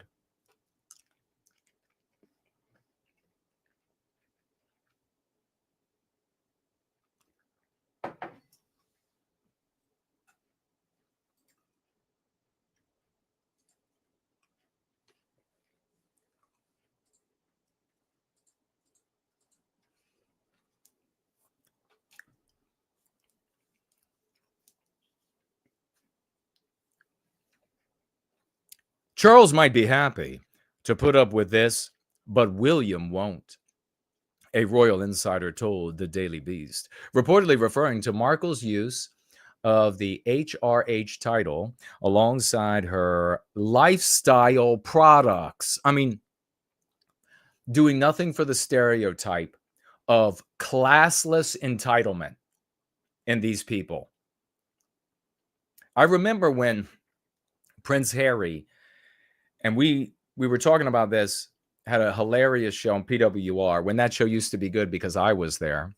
Had a hilarious show because we're talking about like, what is Harry's like weird sexual preference that Markle is satisfying? Because clearly he has one. When you are a prince, you have legitimately like tens of thousands of extremely beautiful, very intelligent white females to choose from. Tens of thousands. And he chooses this slut, divorcee, half-black woman? So what weird sexual fetish is this guy into that he couldn't tell these quality white women? And not only not be able to tell, well, I guess not get them to do, but not even be able to reveal to them. Let's be honest. Like, what was Harry like? Was he saying, I want you to put a strap on of a dog's unit? And then the white women would be like, what in the hell is wrong with you? And Markle's over here is like, sure, that's like my Wednesdays. I do that every Wednesday when I'm slutting it up. Absolutely. You want dog penis strap on? I'll do that. So he obviously has got something wrong with him. But here she has Markle, typical, entitled, and classless, using these HRH title alongside her lifestyle products. I wouldn't put it past this slut here, this scum here, to have like some sort of female sex toy or any number of things that are unmentionable and put that title beside them, because that's how classless she is. Quote, he loathes, William does, and despises Harry and Meghan, his own brother. This might be, if this is true, to hate your own brother to this level over his deviation from the rules of the royal family. Who knows? Maybe he needs to hear some of the lexicon. Maybe this guy's going to end up being something more than what we would have expected.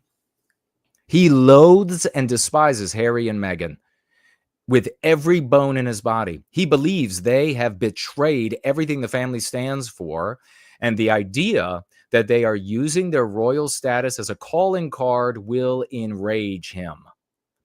Is this the guy that is going to stand up as the great white king amidst the flames of the United Kingdom? Is this where the authority is going to come back? Where he's going to say, enough, I'm asserting the authority of the crown. We're going to put an end to the destruction of the United Kingdom. If this is true about him, what is he angry over? Is he angry over Merkel and Harry not being anti-white enough? No, that's not what he's angry over. The source claimed Markle is in violation of an agreement with the late Queen Elizabeth II in using the HRH title, which stands for Her Royal Highness, in promotion of her personal brand called As Ever. There he is. I don't know. I could see this guy getting angry. I could see this guy putting on the crown and getting mighty angry. And if he decides to fight for the white race, I don't know. Following a podcast interview on Monday, news emerged that Markle had previously signed a gift basket containing homemade strawberry sauce for host Jamie Kern Lima with the HRH title. A note accompanied the gift basket read, quote, with compliments of HRH, the Duchess of Sussex. So the note and the basket were later seen on Kern's podcast. This is a fucking podcast that she went on, and she's using the HRH title. Whatever you think about the royal family or whatever, here we're talking about, like, there are norms, there are standards, and here comes rolling in this identifying as Black female slut divorcee, and she's like, all of your white rules, all of your white royalty, all of the tradition here in this white country, it all. We're going to just shit on it. We're going to do our own thing. This would be fabulous. If this is real and William rolls in there and he's got the crown on and says, enough is enough, you're out of the royal family, title stripped, your son is worth nothing now. This is the kind of rage we need. Come on, William. Come on, give me a call. I'll fly right over. On my dime. I won't even make your rich ass pay for it. I'll fly right over, and I will give you any help you need from my study, my research, my intelligence. I will give it all to you, not even for a gold coin. I'll do it for the good of our people. Raise the scepter, don the crown, and say, enough is enough. I'd like to see this guy go down and raise Excalibur, and let's get it on. A friend of Prince William's insisted that in continuing to use the HRH title, Markle is exploiting King Charles' weakness. Well, everybody knows the father is absolutely anti-white, pussycat.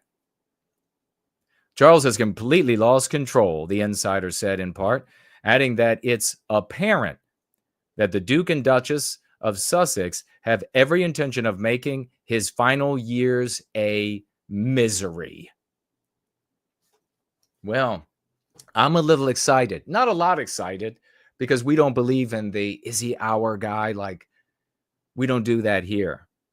But there's a little bit of information here that this guy, he's demonstrated, if he's able to hate his brother and the brother's slut wife, and contemplating, and if he actually does strip them of their titles, man, this guy could have some fire in him. He could have some fight. Again, importantly, it's not over them not being anti-white enough.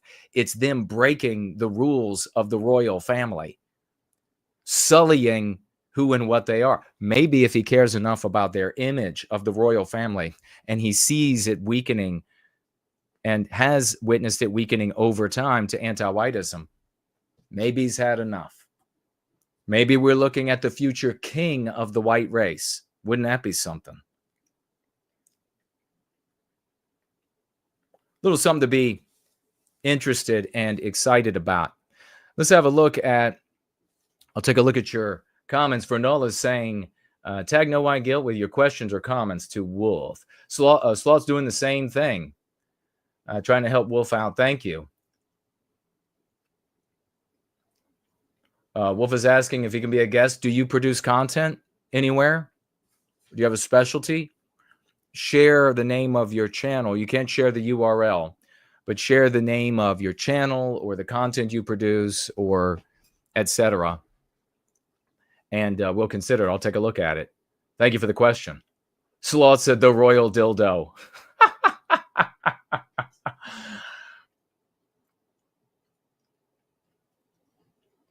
Tag me with any questions, comments, or concerns. Where is the best place to donate a little something, asks Matt. Well, you can click on the financial gift tab over at nowhiteguilt.org, and options will come up there. Or you can head right down in the description and you'll see some options directly in the description. The great Cindy Ben is here. Wing of Productions is here. Great to see you. Nameless one, Jason. I'd have you count on me for anything. You're saying all of our white, you're saving all of our white asses, and you lead indestructibly, gloriously. Sincere Promethean hails. Big Promethean hails to you, brother.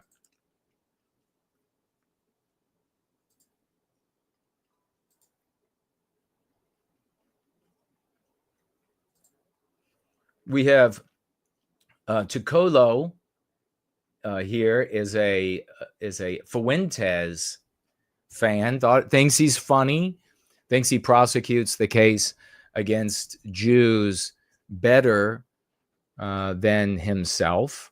And that's fine. You can think that. It's never going to do you any good. Never going to do our people any good. But you're welcome to think that about him. You're welcome to think that that will somehow produce a different result than it's always produced, which is failure.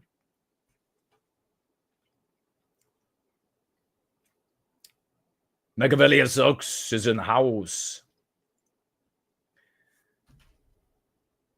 Oh, Slots. It's called the Juiceberg's band is called Zog Slayer.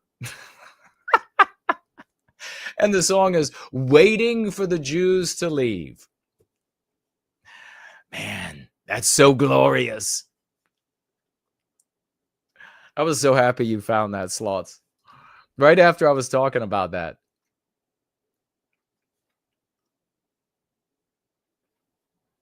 Oh, Craig rejected those women before they could reject him. Well done, my brother. AOC is with us. Greetings, White Wellbeing family. Good to have you here. JB from Florida's in the house. Thank you to Fornull and Slots to help A Wolf to tag me so that I can see the questions or comments. The Westman is, Ursa Major is here. Little update on our brother, our murdered brother, Austin Metcalf. Frisco School Board faces new questions after a fatal stabbing of student Austin Metcalf. The Frisco School Board is facing new criticism related to the fatal stabbing of Austin Metcalf. Frisco parents, like Duanita Grimes, are concerned about decisions made by the school district since April 2nd stabbing, death of a student, murder. One of those decisions was the district's approval. Can you imagine this? Duanita, not happy about there being a rally for white people. Imagine that. Now, we know, of course, that Jake Lang is a Jewish guy trying to profit off of the suffering of white people. I can think of few things more obscene than that and more in keeping with the stereotype. So he should keep his filthy king ass away from a fight that is ours. And if there is any money to be made, it will be through here so that we can effectively, in keeping with these successes that we have, effectively put it to use to ending the victimization of our people rather than the enrichment. And by the way, money has poured into this Jew as a fighter for white people. Money's poured in. Just a little news on the side that is tangential but relevant for the moment. It's been shared by some of these confidants of Jake Lang's, an assortment, an eclectic bunch of weirdos in MAGA, outside of MAGA, adjacent, etc., that he has told them, whether true or not, because maybe he's getting money directly from the feds, but he has said that he hires bots out of Asia to give his tweets and videos massive view count. And then he says that when regular people see the massive view count, they think, oh, there's a lot of energy here, there's a lot of interest here, and they write big checks. They start giving the money. So there's a lot of MAGA people who have money that are supposedly giving a lot of money to Jake Lang, this filthy SOB anti-white. What's important about Jake Lang is that he's anti-white. Being anti-me is more important to me, far more important than his birth. I don't give a shit about him and his birth. Being I'm the one who's important. That's how we have to think. So I'm the one who's important. If you're anti me, that's what matters. So that's just an aside, as I say. It could be to cover up the fact that money's coming in from the feds, and it could be that he's legitimately using bots to drive the numbers up, which are causing a bunch of MAGA people to cut big checks to him. Having said that, Juanita thinks that it's an actual white person holding a rally for the to bring attention to the victimization of white people, and that's what somebody named Juanita has a problem with. Wouldn't you know? One of those decisions was the district's approval of a rally by the group Protect White Americans on a Frisco ISD campus on April 19. Quote, that wasn't an organization that is part of our community, and it's not an organization that was using the area appropriately, said Juanita. It was actually taking advantage of the wounds that are festering in our community, our community.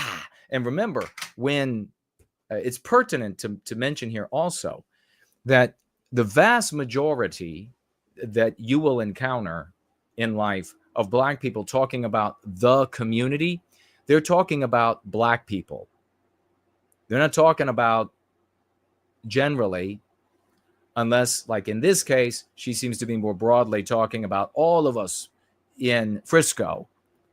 And of course, that's the kind of case she would make to say it's wrong to have a group that cares about white people show up in Frisco. You're upsetting not just us Black folk, but also the white folk, the Asian folk, the etc. Grimes and her husband, who are longtime family friends of the Metcalf parents, attended the school district's first community input meeting since the 17-year-old was stabbed to death during a track meet at Kakindle Stadium. Quote, I want to speak because I've known the Metcalf family since my son was in kindergarten with the twins, said Grimes. I felt that it was really unfair for them to be associated with a rally that was not in conformity with their beliefs. Now, what are their beliefs? We know them to be anti-white, regrettably. Calls for improved security. It's the last thing I'll read about this. Just a general update. I guess also a little bit of a general update. I've heard it's being reported, and we'll see if the reportage changes, that Hunter, the living brother, has been receiving death threats. So the living brother, and the family being as anti-white as possible, has received death threats. I've also heard, and this is a bit more tenuous, but we'll find out in the coming days whether or not that's true, that Jeff, the father, lost his job. So maybe true, maybe not. I could see it happening, but that he lost his job. And another really weird thing, Daniel Penny. Now, this is 100% true. Daniel Penny's attorney. You remember Daniel Penny? His attorney has publicly stated that it looks to him that Carmelo is innocent. So Daniel Penny's attorney is filthy anti-white garbage. But you have to ask yourself, why would Daniel Penny's, it's an opportunity for an education here, why would Daniel Penny's attorney, the guy who successfully defended, and only successfully because of this wave of enthusiasm for Donald Trump in the election, why would this guy want to signal to the world that he's with the Black student? He has, if you look at the police report, which is all anybody's able to see right now, it is clearly provocation. Why does he want to signal? Because the morality of the West is anti-whiteism. And he just defended a white guy who inadvertently ended the life of a Black guy who was threatening to end the lives of people on a subway train.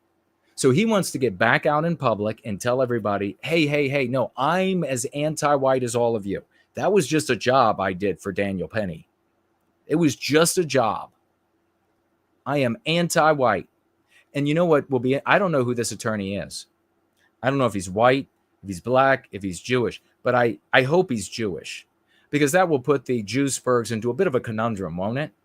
They'll say, oh, he's with the Anthony boys, with Carmelo, because Carmelo is black and Austin is white. And so he's a Jew. And so therefore he hates, except he defended the white guy against the black guy.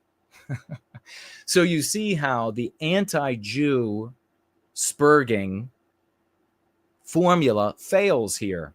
But what works here, what doesn't have to be modified here and continues to work, a complete system in and of itself, self-contained system, the Go Free dialogic works. Isn't that something? We don't have to modify the formula whatsoever. It's beautiful, because we're going to be looking at Captain Rebecca Lobach in a moment. We'll just tag this little piece onto the end so you can see the further erasure of our norms, white erasure of our norms. Grimes pressed the school board for more communication with parents about plans for improving school and stadium security, where Carmelo Anthony was able to carry a knife in his backpack. What? Improve security? Well, it says here, it would make sense to use lockers where the kids get a pass and period one time to change. That would allow for drug dogs. I'm sorry. What, Juanita? So she wants, because our norms have been so erased, the norms of behavior, the norms of decorum, the norms of what takes place in institutions of learning have been so white erased that the shit has hit the fan so hard that Juanita is saying that it would make sense that the students all at the school have to disrobe and put their clothes into lockers so that drug-sniffing dogs can walk up and down and find day drugs. She goes on further.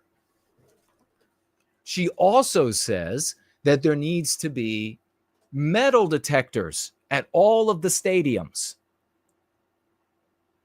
Let me tell you something, Juanita.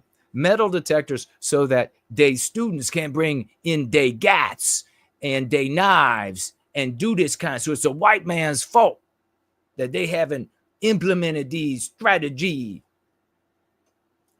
Let me tell you something, Juanita.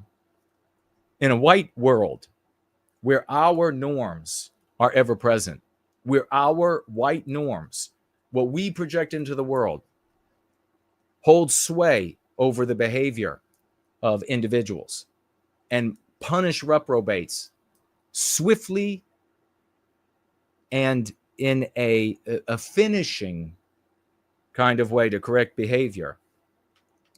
You don't have kids that bring drugs to school so that drug dogs have to sniff all of their clothing. You got to strip them down and sniff all of their clothing. You don't have scenarios where you need to put up metal detectors by every fucking tennis court to make sure that the little malefactors aren't going to bring guns and knives and nunchucks and whatever else. And for those out there who are anti-black rather than in opposition to anti-whiteism, who are white positive, your idiotic notion of just get rid of the blacks and everything is better is erroneous, because how many white kids need to shoot up schools? How many white kids need to bring weapons to schools these days? How many, etc.?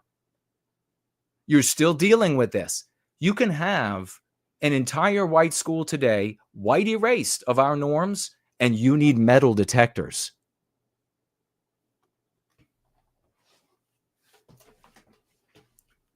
So, once again, being anti-non-white doesn't get you to a correction of the problem. Being white positive does. You know, when George Wallace stood in the doorway, Governor George Wallace stood in the doorway in Alabama and said he resents this unwarranted federal occupation of the school and federalization of the Alabama National Guard. When he said all that shit, which was all just theater for his politics and not really doing anything, in my opinion, for white people, because there were plenty of things you could do that he didn't do that I have to believe would have occurred to him, or at least occur to me, and at least would occur to the brilliant people in this community. When he did that, when the black kiddies went in there, they were really good. They were really well behaved. What changed?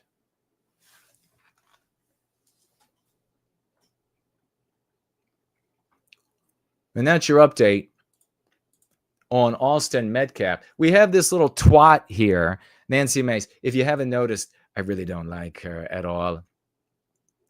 Really don't like her at all. She says, woke colleges, woke, of course, she'll never deviate from that, are waging a war on women and calling it inclusion. I really want that meme pathogen, that anti-whiteism, that anti-white concept today. Inclusion, meme pathogen. I really want you to just waft in the aroma of it for this anti-white pig on the right, Nancy Mace. We're going to be talking about more anti-white pigs on the right, like Joey Jones. We'll be talking about these people as well. All of Fox News. Really want you to appreciate this mean pathogen. Why? Because that's the same MP, that is the same anti-whiteism that this hideous anti-white bitch used to destroy the male space of the Citadel. This absolutely insufferable garbage anti-white used anti-whiteism to destroy male spaces. She used it herself, and now it's being used on her, so now she's got a problem with it. Now I say, drink it up, you ugly whore. By the way, this bitch really is a whore. I didn't know how bad she was until a couple of months ago. I haven't liked her for a long time.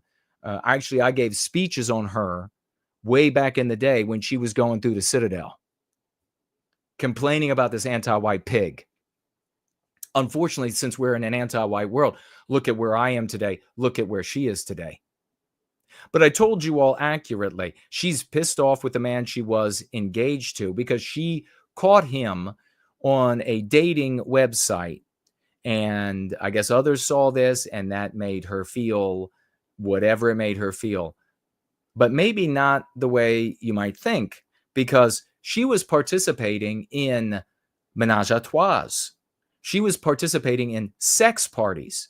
There's a video of her passing alcohol from one person's mouth to another person's mouth, to another person's mouth, to another person's mouth, to just a totally not wholesome environment. She went to a Christian breakfast when she was still happy with her fiancé. A Christian group's breakfast. You could find this. She gets on the microphone. She gets up to the lectern and she says, this morning I woke up and I was in bed, and whatever the fiancé was, he grabbed me by the waist and he pulled me over. And I said, no, honey, I can't right now. I've got to get to the Christian breakfast this morning.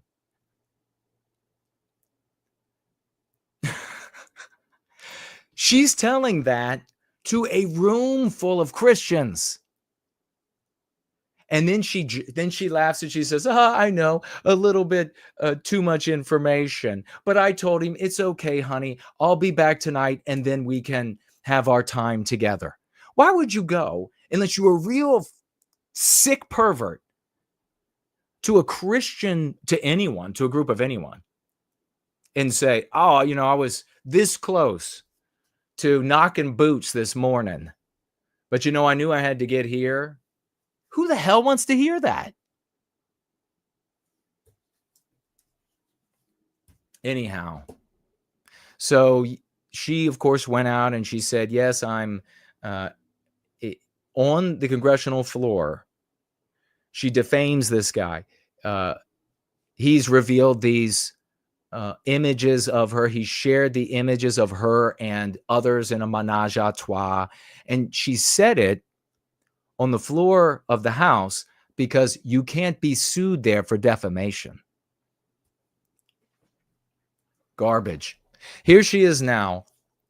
The men or the girls with penises are showing up, and under the rubric, the mean pathogen of inclusion, they are invading now the girls' spaces. And talk about a typical female.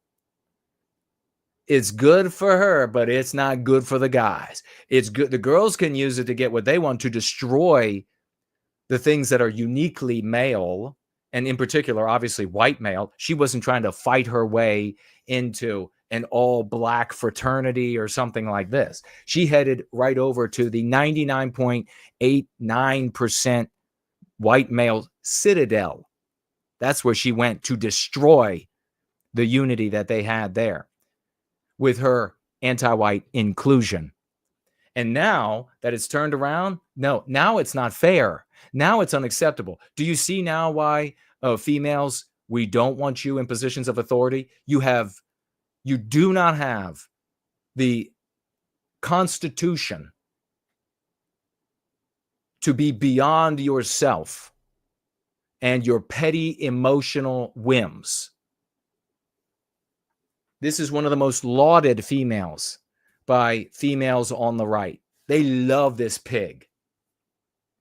South Carolina, Furman University is no different. Furman thinks a man in lipstick belongs in women's dorms, bathrooms, and showers. I hope they keep it that way. No cutouts for white women. None. Suffer until you align with us, men, against anti-whiteism. Then things can get better for you. No cutouts for you. That's a slap in the face to every woman who has a right to privacy. What about the males and their right to privacy? Oh, no, white males don't get a right to privacy. Women have rights, and they should never be taken away by mentally ill men. Men have rights, and they shouldn't be taken away by mentally ill women, a la Nancy Mace. So we got a tip, and someone said, hey, you need to go look at Furman University. So I just Googled Furman University and trans policy, and they have an entire section on their website. This is 5 pages long. 5 pages long if you print it out, about transgender students and ally resource guide. Let me read you. Thank you. Some of what's on here. Changing gender, name, and title in university records. You can change your gender. Good. No cutouts for female. Thank you, Tree Godfather, on the audio. Just if you ask them to. It's just been By the way, Nancy Mace has also hired a little cupcake of a girl, youngest girl in the entire government, working media for a member of the House. Youngest female, youngest person. What do you think my odds are of getting? I'd like to get hired for a 6-figure salary at 25 years of age, 24 years of age. I'd like to get hired for a 6-figure salary, prestigious job. I'd like to be able to have a hall pass to walk through the halls of government, to have men in uniforms open doors for me. I'd like to be able to buy my own home. I'd like to be able to just buy a car and pay it off, not have to work on it endlessly so that it keeps running because it's junk. I'd like to be able to buy really nice clothes and not have to make them last for over a decade. I'd like to be able to buy nice jewelry. I'd like to be able to have money so that I don't have to worry that I get ill and then everything's over and I'm living in a box or a van down by, I don't even have a van. It'd be a box down by the river. I'd like that. I'd like that life, but I can't get it. because of anti-whiteism. As a white male, I can't have it because of anti-whiteism. The fruits of my disenfranchisement, my disempowering, the fruits of excluding me from a world created by white men is that little 24-year-old cupcakes get to have the six-figure salary working media for this whore.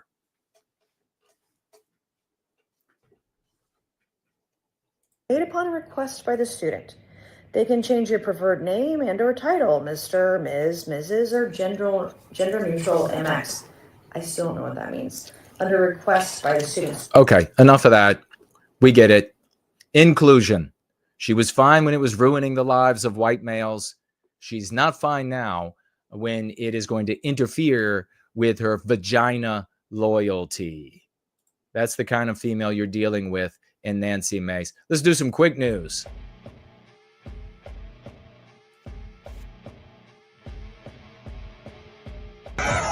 Okay, so guess where this video is.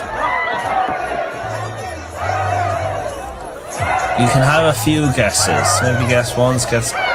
Anybody guess where this video is taking place? I have 3 guesses. Where do you think this is? Any guesses? Any guesses in the live chat? This is in the Netherlands, in Europe.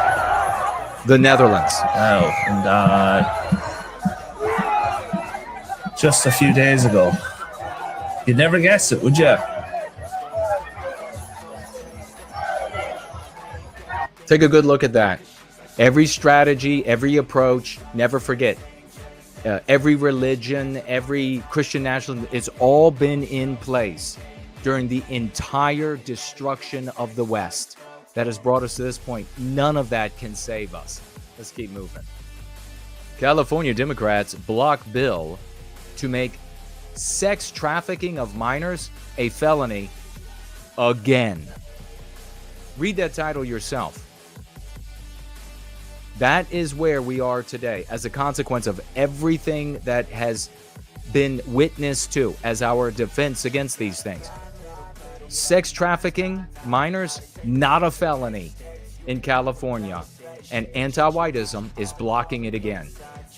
That in this article, because they lean right, they're going to blame Democrats. The blame is on anti-whiteism.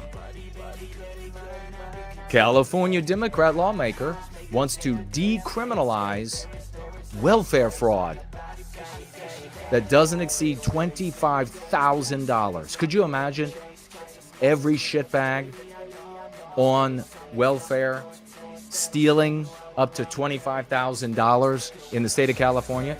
We will keep doing like we are doing, and that's the rest of the country paying with our white dollars, our white ingenuity, California and all of these other failed states for their anti-white policies. What happens when there are too many states that are too anti-white to afford the anti-white insanity? What happens to the country? What happens to Canada? What happens to the United States? What happens to the UK? This is a natural consequence of anti-whiteism. Let's keep it going. Belgium is screwed.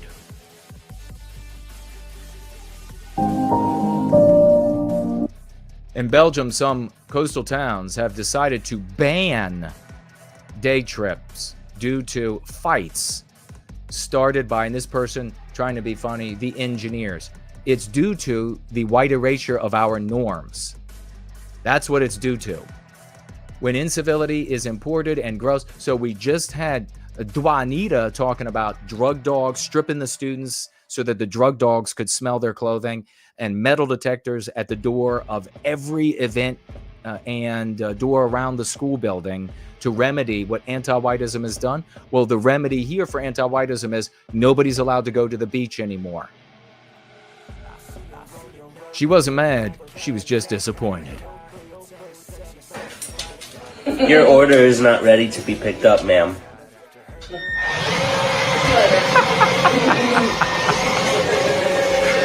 So true. How about this one? Aesthetics business closing their doors. From Bowie Aesthetics. I'm just coming on today. Okay, so see this video. This was sent in to me a lot of times yesterday, and it's a woman who owns a business up in Dublin, and I'll let her do the talking. To talk about something that I really cutting to the chase. I have decided to close our Dorset Street clinic. Reason being, it's not safe anymore. It's not safe for my workers. It's not safe for my customers, and I'm from the area and I don't even feel safe going to work anymore. Like it's no secret that the street has become more dangerous in the past. I'd say since I'm there 4 years, it wasn't that bad, but it's like the problem has escalated. Okay, and then she shows videos of how these men. Look at this guy just staring at the women getting their hair done, getting their nails done, getting their facials. Why is he there? Because our norms have been white erased. You can't remove him and fix the problem. Let's keep it moving. Look at this. Alabama teacher charged with raping 12-year-old student.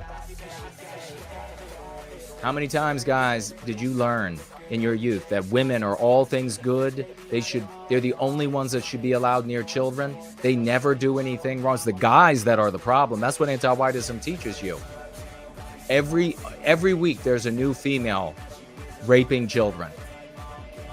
How about this one? Florida nurse caught by husband having sex. Look at how this filth rag. You mean raping a 15-year-old stepson? Take a look at that. And this is what fake up makeup does for the female. That's what she actually looks like on the right. Remember this every time they tell you that it's the guys. It's really looking like it's the females that are the child rapists, isn't it?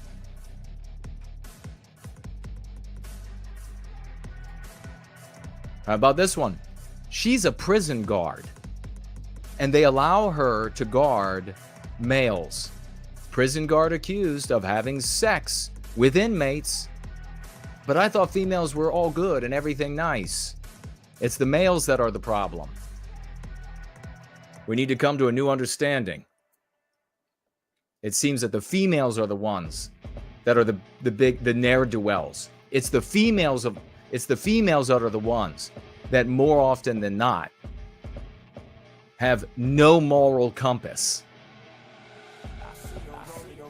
Breaking news after Wisconsin Democrat Governor Tony Evers instructs all state employees to obstruct federal ICE agents trying to deport illegal. Now Democrat Governor of Illinois is escalating hard and inciting violence. Never before in my life have I called for mass protests, for mobilization, for disruption, but I am now.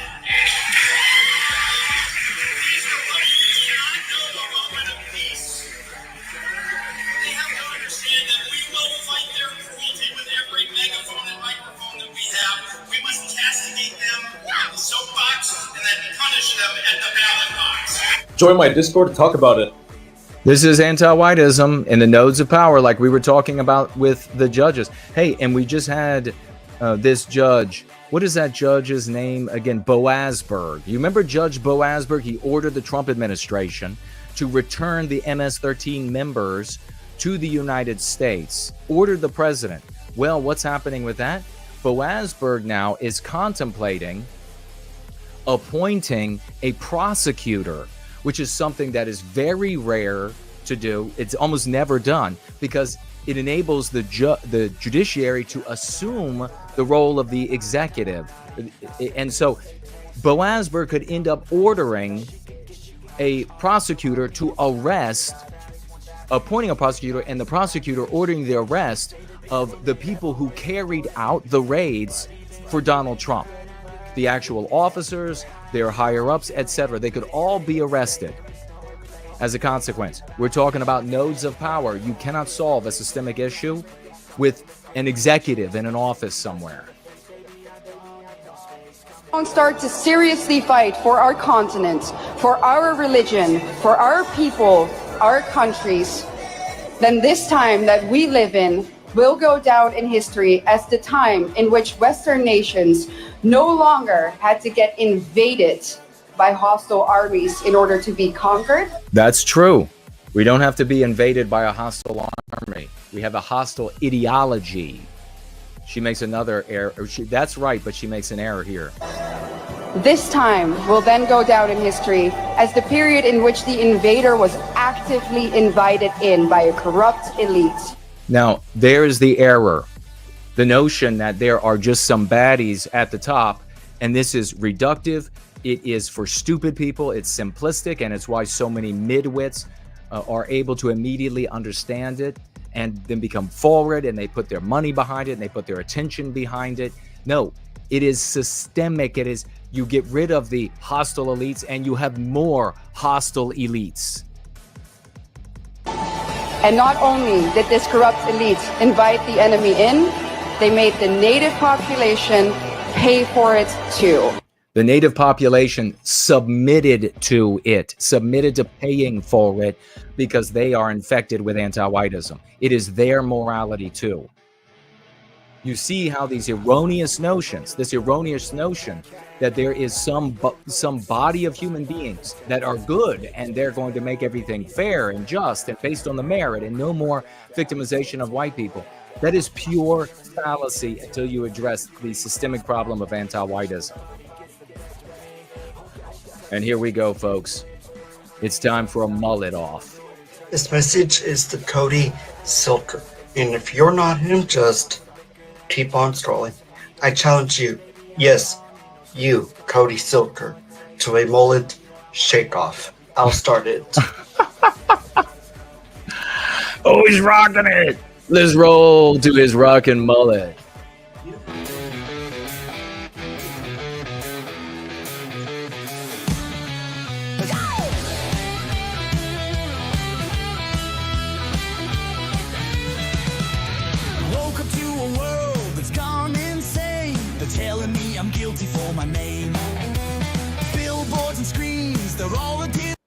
Oops. They're all a disguise, whispering the venom, feeding us the lies.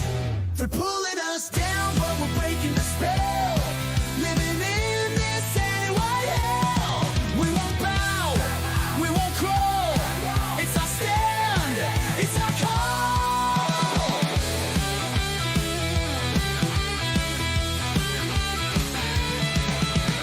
Everywhere I turn, I see the smear. All right. Let me know that you can hear me okay, that I'm coming through. This is a great tune by Anglo-Saxon NWG. It's good to see everybody here. We have our main item that we're going to cover right now, and then that is it for tonight. If you still wanted to answer the question of the day, it is, have you ever wished you could give up some of your intelligence to be more attractive, and why? Make sure you tag me as No White Guilt if you have an answer to the question of the day. Let us learn some about you.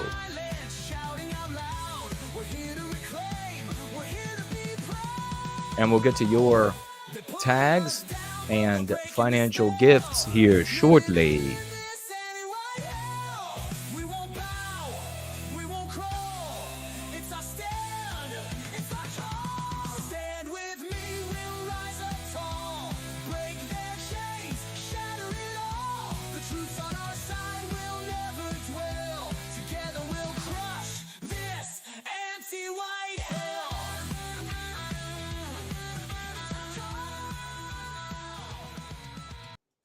Epic tune, ladies and gentlemen. We have rolled into the nighttime hours here in the once great state of Virginia, across from Mordor on the Potomac.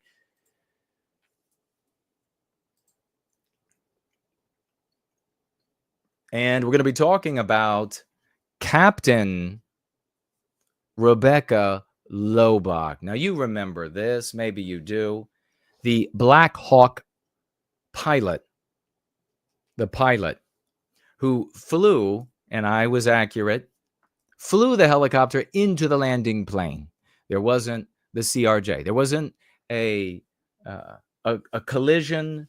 There wasn't all of these other statements imply that it was some perfect accident that nobody could have done anything about. Nothing could be further from the truth. So I will quickly remind you of the incident on the Potomac here at Reagan National Airport.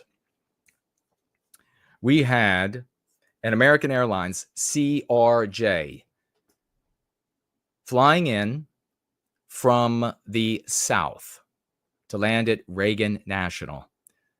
Try to imagine the Potomac comes up into Virginia. On one side, it's DC. On the other side, it's Virginia. And so there's a portion where DC comes down, gets quite narrow there. The district, Washington, DC.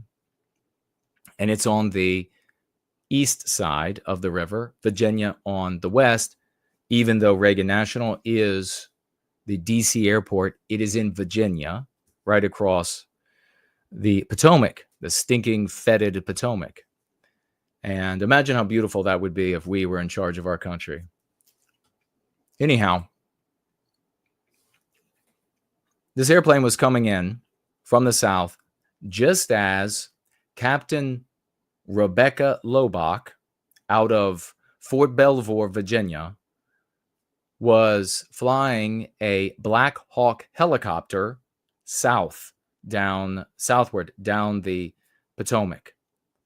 As the CRJ American Airlines aircraft approached, they requested, or the tower actually requested, that the CRJ land rather than runway 1, land on runway 33, which would require the CRJ to bank slightly over DC and then come back across the Potomac to land on runway 33, which I understand from pilots takes all of your attention.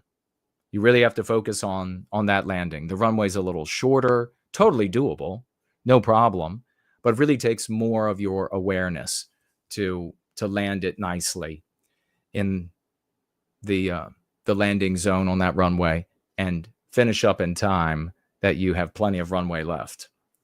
So the pilots, and by the way, one of them was a very young white guy. What a shame. And they said, no problem, we could do that for you, to the tower. There was some traffic on runway 1 that the tower was having a hard time dealing with. And there we see the beginning of anti-whiteism at work, don't we? Let me see what y'all are saying real quick, and then I will finish up. Looks like, is that Do It is here? Hello and welcome to you. Anti-whiteism ends with you. You want too much. What do you think? That you're living in a country created by your ancestors? Don't you know that America was created by non-whites for the whole world? I know. It really feels that way, doesn't it? Mestizo Carv says that Carl Benjamin made a video about women nagging their way into men's spaces. You know what's, and I haven't seen this video. Thank you for mentioning it, Mestizo Carv. That seems like totally Carl Benjamin's speed. Instead of addressing the anti-whiteism, he's going to address the nagging of the nagging of women. That's the problem. Not the anti-whiteism, the anti-white arguments that are being employed. Because defending the white, objecting to the defense of the white race is an immoral thing to do in the West today. And Carl is very aware of that. And so as a consummate abstractionist coward, as First Last has taught us, an abstractionist coward, he will talk about anything other. It's because of nagging. It's because of, now make no mistake, there's plenty nagging. And nagging would not even be something that took place if we hadn't already forfeited so much of what is the masculine role in the West to females. Be wise, open eyes. Good to see you. Cool Papa J Magic is in the house. Loving seeing all these heroes.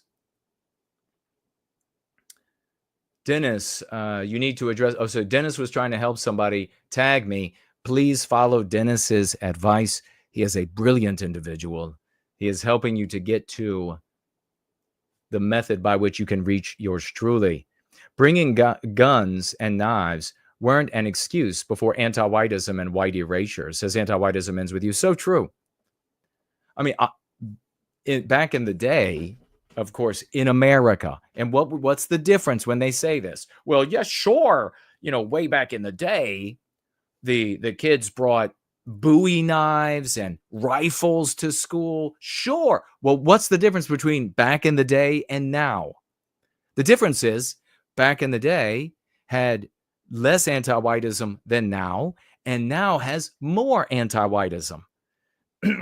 That's the difference. If you're anti-non-white, you're going to mention that there are non-white people here, and you will be unproductive. Nothing will come of it. They've been saying, well, non-white people are here. They're the problem, and that's why the Netherlands looks like it does today. So are you done being dumb? That Jason guy, he's so arrogant. I cannot stand his arrogance. He's right, bitch. What kind of world do you want to live in? If I'm a woman, I want to live in a world where the young men around me, feel like I am theirs. And then as a consequence, they want to protect me.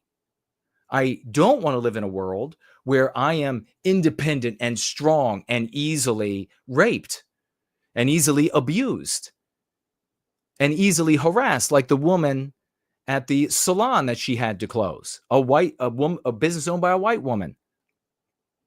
You know what they had to do? I didn't play the clip all the way through. The obvious, she says. They all had to call their husbands and boyfriends and brothers every time the customers came to have their facials and hairdo and etc. Because anti-whiteism had provided an environment where, as a female, I'm going to get raped if I leave here.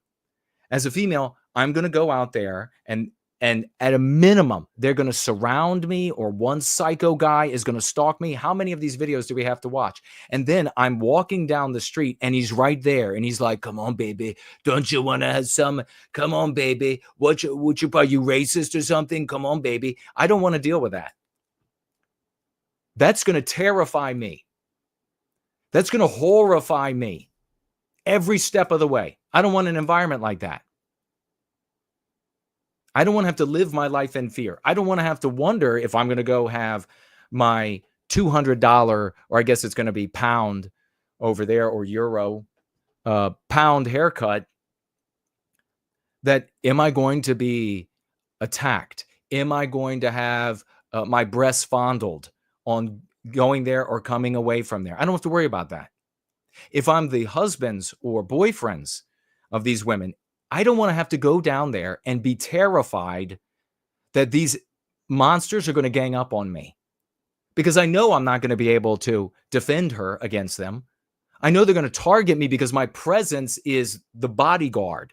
I don't want to have to be in an environment where I'm outnumbered and I'm going to be struck in the back of the head with a hammer, or I'm going to be run through with a knife.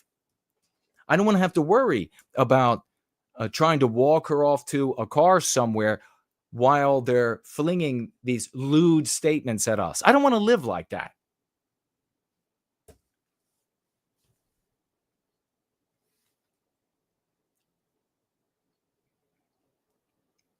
The anti-white terrorists died because paramedics didn't render aid, not because of Penny being a good Westman. Yeah, well, a lot of truth to that. Anti-whiteism ends with you.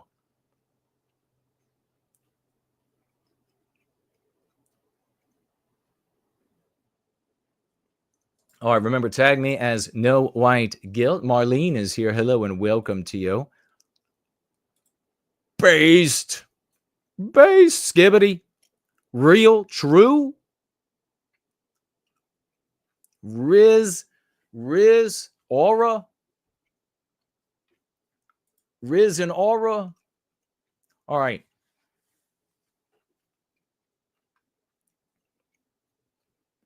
Just looking for tags over here.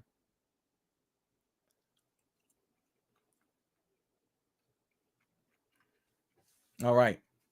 So, Captain Rebecca Lobach is a result of anti-whiteism.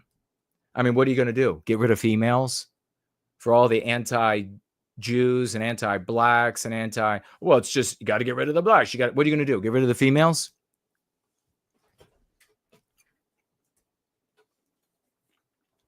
So there's a deeper problem, a systemic problem. It's called anti-whiteism. It's psychological warfare.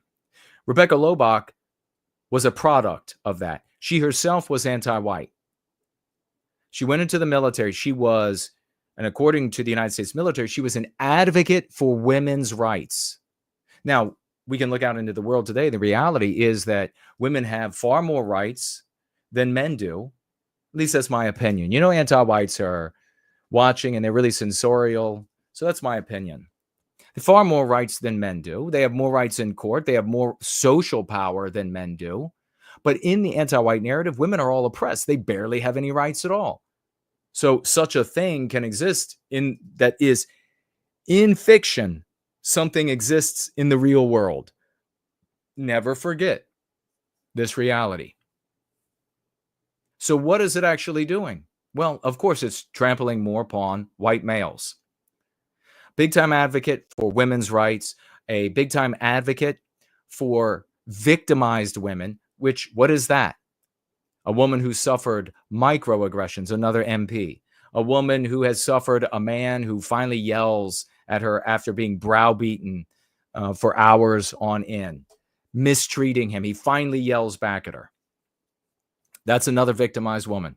She was a regular at LGBTQ plus anti-white parades and events, and the internet found imagery of her, even though they deleted as much as they could. Who are they? The anti-whites. As much as they could. She's believed to have been in a relationship with another female. She left a partner behind. So believed to have been in a relationship with another female. She was said, once her identity was finally revealed, and we'll get to that, she was said by males in the Army to be the best pilot they have ever seen. You think that's true? Or do you think that's anti-whiteism talking? The best pilot they ever have seen. You know what else they said? Same group of guys complimenting her. Said she was a stud. Literally used the word stud. And if you recall, I showed you a picture of this stud. Built like a pear with obese, jiggling tree trunk legs. No muscle up top whatsoever. No muscles in her arms. No muscle anywhere that I could see. A giant pear-shaped creature with these jiggling left and right tree trunk legs. That's what they called a stud. So, was it true that she was physically a stud? Well, it's as about true that she was physically a stud as that she was the best pilot out there. This is part of, and what's really important about this story is that the anti-whiteism that came to the fore and effectuated stiff resistance, especially from the anti-white right, against those criticizing Captain Rebecca Lobach, is a much older anti-whiteism within the body of the white race. These notions that women are somehow special because they have vaginas and we can never focus on their errors. We always have to build them up. We always have to defend them. We have to protect them from their errors. And when they're driven by their emotions, we have to pretend like it didn't happen. You all know that's true. That's much older anti-whiteism than so much of the other stuff that came to play in this tragedy, preventable tragedy, and everything else that's going on that we talk about every time we get together, every time you look at the news. You have to address all of anti-whiteism. It's not just the newest elements of it. You have to address all of it. The Army also said, once her identity was revealed, that she is like wildly decorated.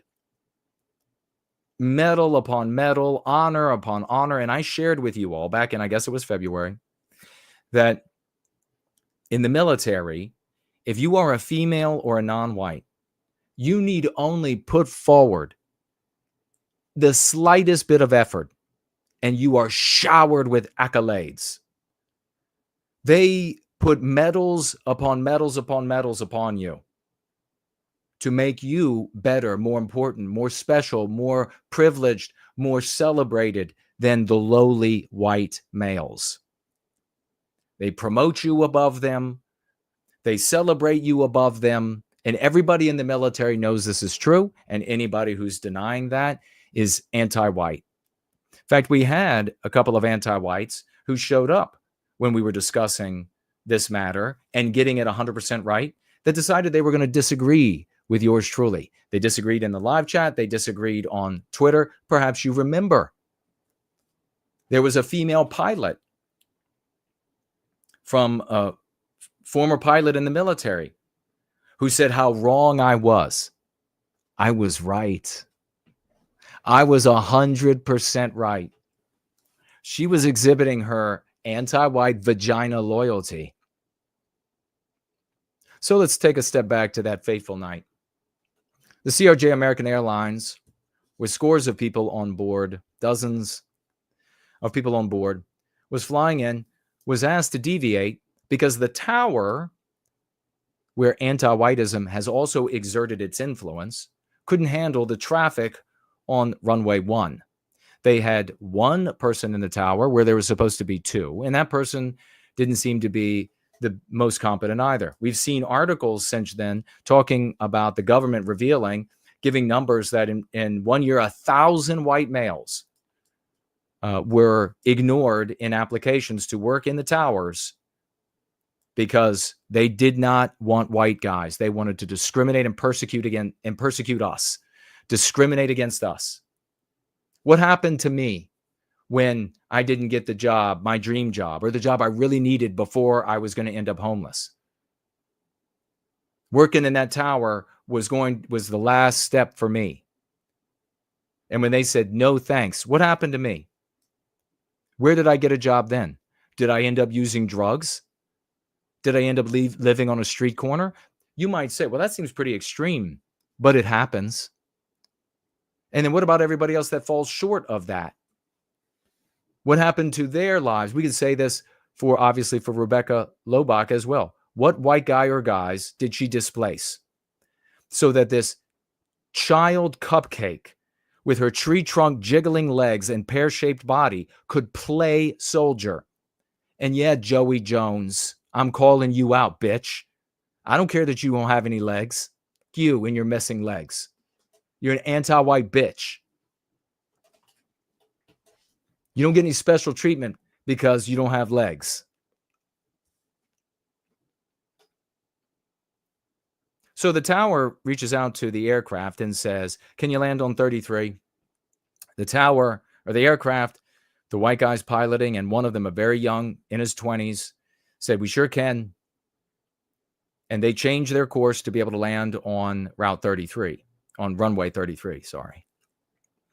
They radio Rebecca Lobach, who was captain, by the way, who was flying the Black Hawk south down the Potomac River. She was doing her, what's it called? Her reevaluation or evaluation flight. It's supposed to be a yearly thing. She hadn't flown in 2 years. Not only had she not flown in 2 years, but she had been working in the Biden White House, taking people around by their elbow and showing them the decor. Just another anti-white. Not only that, in 5 years, she had only acquired 500 hours of flight time, which, according to my research at the time of the accident, was horrifically too few hours to be put into a high traffic environment like the Potomac at Reagan National Airport. but she's special. She's a female. They can do everything. You dare not get in her way. I looked up, and I don't recall off the top of my head. I believe it was the city of Los Angeles. And to fly a helicopter there for medevac flights, you have to have 4,000 hours of flight time. Rebecca had 505 years. She was doing her yearly reevaluation, and she hadn't flown for 2 years. So she's put on a Black Hawk helicopter, very prestigious to be the pilot of such an expensive, high-tech piece of machinery, and then allowed to go into an environment that's a prestigious environment. They don't just allow clowns to go into that airspace. You got to be somebody to be able to fly in that airspace. And by God, she's a girl with tree trunk legs, and you're going to hear her roar, anti-whiteism style, and she's going to invade that space by way of inclusion, Nancy Mace style. She's going to invade that space. There was also talk about her being and achieving this flight status as the youngest female at not only, I think, Fort Belvoir, but a number of bases that I guess are considered a single entity. So she was going to be very special. So they put her on board with a warrant officer, Eves.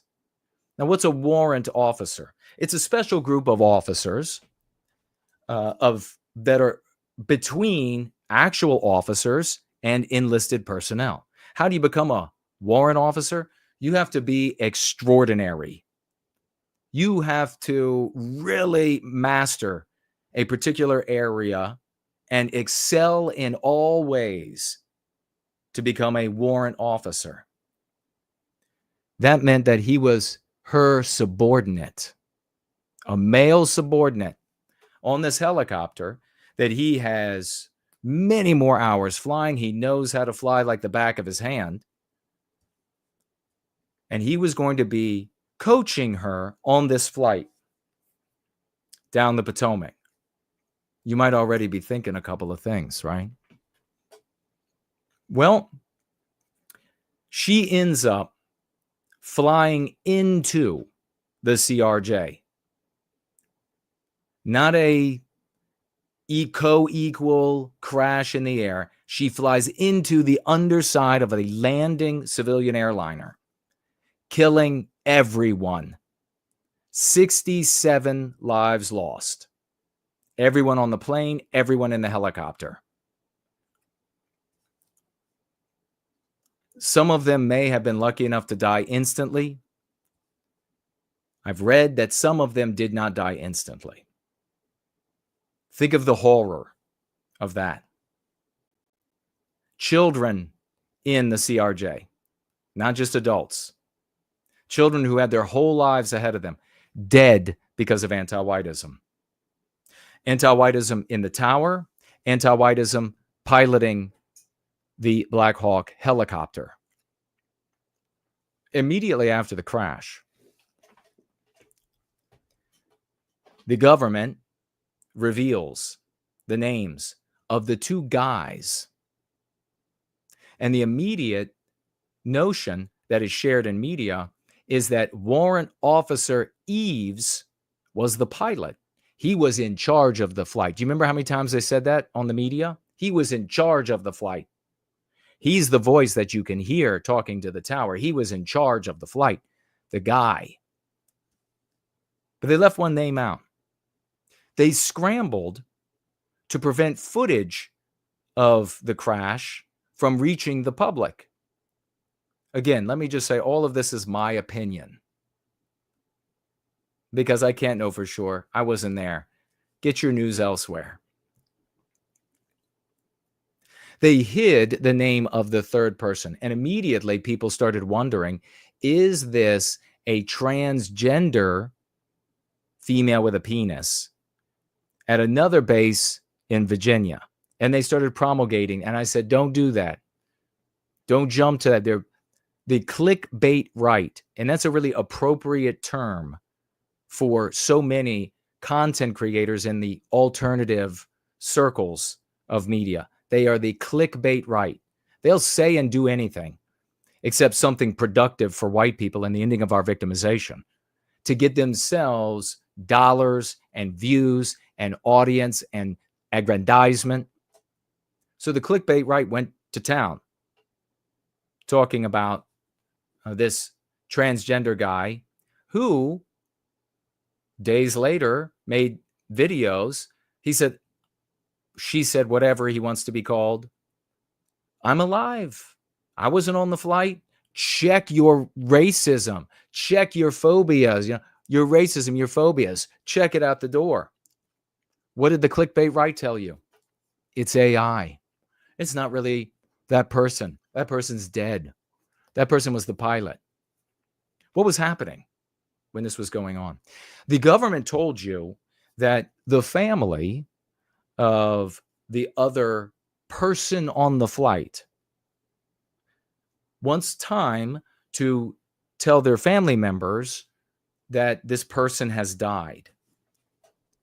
Well, the time for that went longer than is normally the case for the military. Of course, they had no problem revealing the guys that were on board. They hid the manifest for the flight of the Black Hawk because that might have revealed some things. So they hid the manifest initially. Over the weekend, all of the social media of Captain Rebecca Lobach was deleted from the internet. Almost all of it. And even much of the social media of her family members, presumably because those were posts that had to deal with the rabid anti-whiteism of Rebecca Lobach. So they wanted to get rid of that too. Here's something interesting about that. When people have family members that die and they want to take control of their social media platforms, the social media platforms makes them wait for days. And they have to have this back and forth where they have to provide the proof of death to these social media platforms over business days. Somehow, over the weekend, it all got deleted. And I submitted to you that it all got deleted, that it was being deleted, and that not even at the family's behest, they're not even able to have the conversation with the media that she had accounts on yet, per what everybody else has to deal with. No, these were anti-whites, exactly as I said, erasing, deleting, expunging the evidence that she indeed was an anti-white hire. She was a radical anti-white. Why so important to them? Trump had just come into office with arguments in front of great audiences that these anti-white hires, under a different name, of course, because he's being inane about it, and the rest of the clickbait right and the MAGA tards and everything like that want to call it woke and DEI and everything.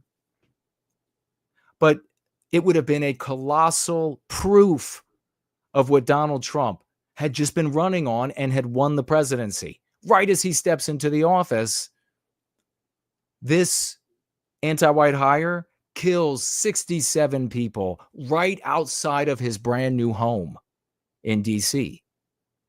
So they had to get rid of it. This is how anti-whites work. You know that by now. They deleted all of that information.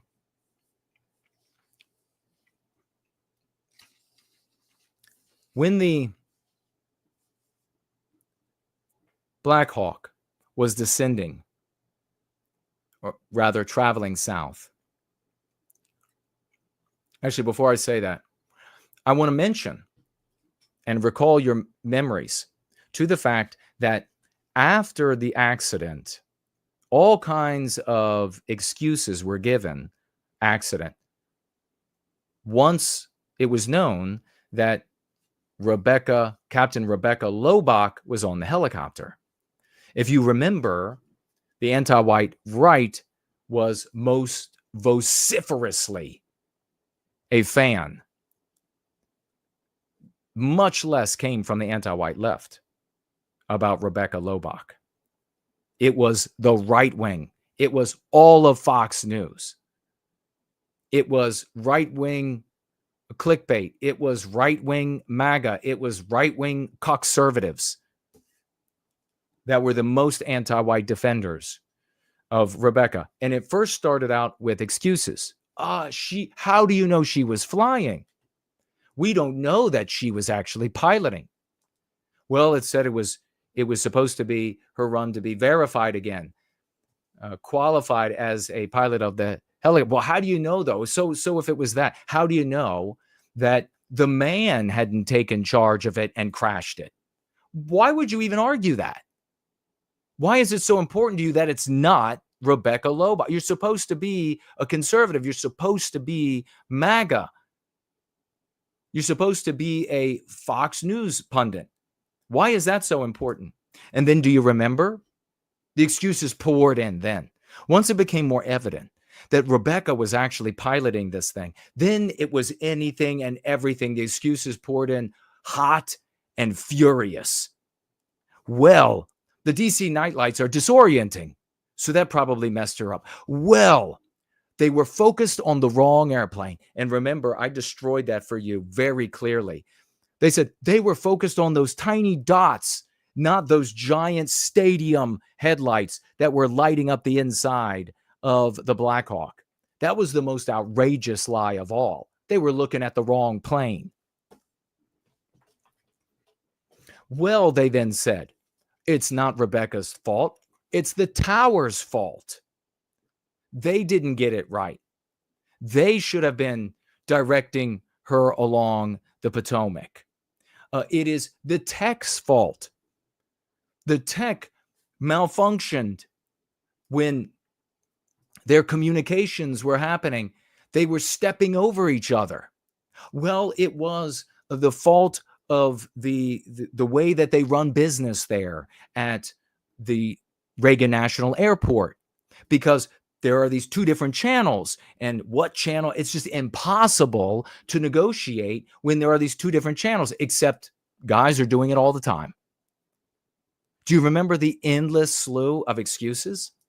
Then they said, oh, they had night vision goggles. I watched channels of clickbait, right, conservative, anti-white losers go on ad nauseum about how impossible it is. Even channels who don't talk about politics at all, they talk about airplanes and helicopters. And the white guys there, absolutely drunk with anti-whiteism and wanting to defend, wanting to find any way that Rebecca, the girl, wasn't at fault. It doesn't matter how anti-white the system is, how many white guys that she displaced, and who knows what happened to their lives. No families started. Maybe they got started on drugs. Maybe they got off onto a bad path in life and they can't recover. Maybe they recover much later in life and can't have families. That doesn't matter. The girl has to be protected. That's the anti-white way. So they started speculating about the types of night vision goggles on these Black Hawks. What year Black Hawk was it? What style Black Hawk? What type of night vision goggles might she have been wearing? And what does it look like through those night vision goggles? How difficult does it make it to fly with those night vision goggles? Except guys are doing it all the time. Except the reality is, I have looked through night vision goggles. You don't need scintillating intelligence to be able to appreciate that the lights below you are the city, and the lights up here are the airplane you're about to run into. And remember, I showed you the image of the exact Black Hawk that she was in, full of windows. Above windows, windows in front, windows wrap around the side, windows at the bottom. So the excuses poured in hot and heavy from the anti-whites on the right, from the anti-whites in aviation. The excuses poured in. Everybody was saying, Had to be something else. And of course, we got attacked. What was my conclusion? Reason, logic, and evidence. So to the females who said to me with forked tongues, really insulting. In fact, learn your fucking place. You do not talk to a man like that. Learn your fucking place. You got no respect. Women have no respect for men because men can't resort to a natural remedy. And so since that natural remedy isn't there, then we have to enforce that respect some other way. How efficacious is the military or business when subordinates, when peers, they don't have to respect if it's a male giving them the orders or a male coming to the conclusion because they know the male can do nothing to them. I would say that disrupts the chain of command and unit cohesion and efficacy a lot. So to these women who said, you didn't fly a Black Hawk helicopter, you're not a pilot, my answer to you is intelligence. I'm far smarter than you. It doesn't matter if you've been in the helicopter. I can put two and two together. So I was right. Knowing that Rebecca hadn't flown in 2 years, that she had 500 hours over 5 years, that other pilots said that is extremely insufficient, that she was put into a nighttime environment in a high traffic area, i.e. Reagan National Airport, the Potomac, Virginia on one side, DC on the other, with police helicopters, civilian aircraft, military aircraft, all going through there. Knowing all of that, I knew and was able to say that she was too busy flying that helicopter to take instructions. She was too busy keeping it in the air. Does anybody remember learning how to drive a car? Do you remember how you had to give so much focus that it was hard to hear and hard to really process what you were being told to do, what you were being told to look out for, and that you had to get to the point where what you learned is passed into the subconscious mind. Before now, once you learn how to drive a car and it's passed into the subconscious mind, again, a proof of our discussions here about the subconscious mind and how it operates our lives. You can have conversations about physics and drive the car without a problem.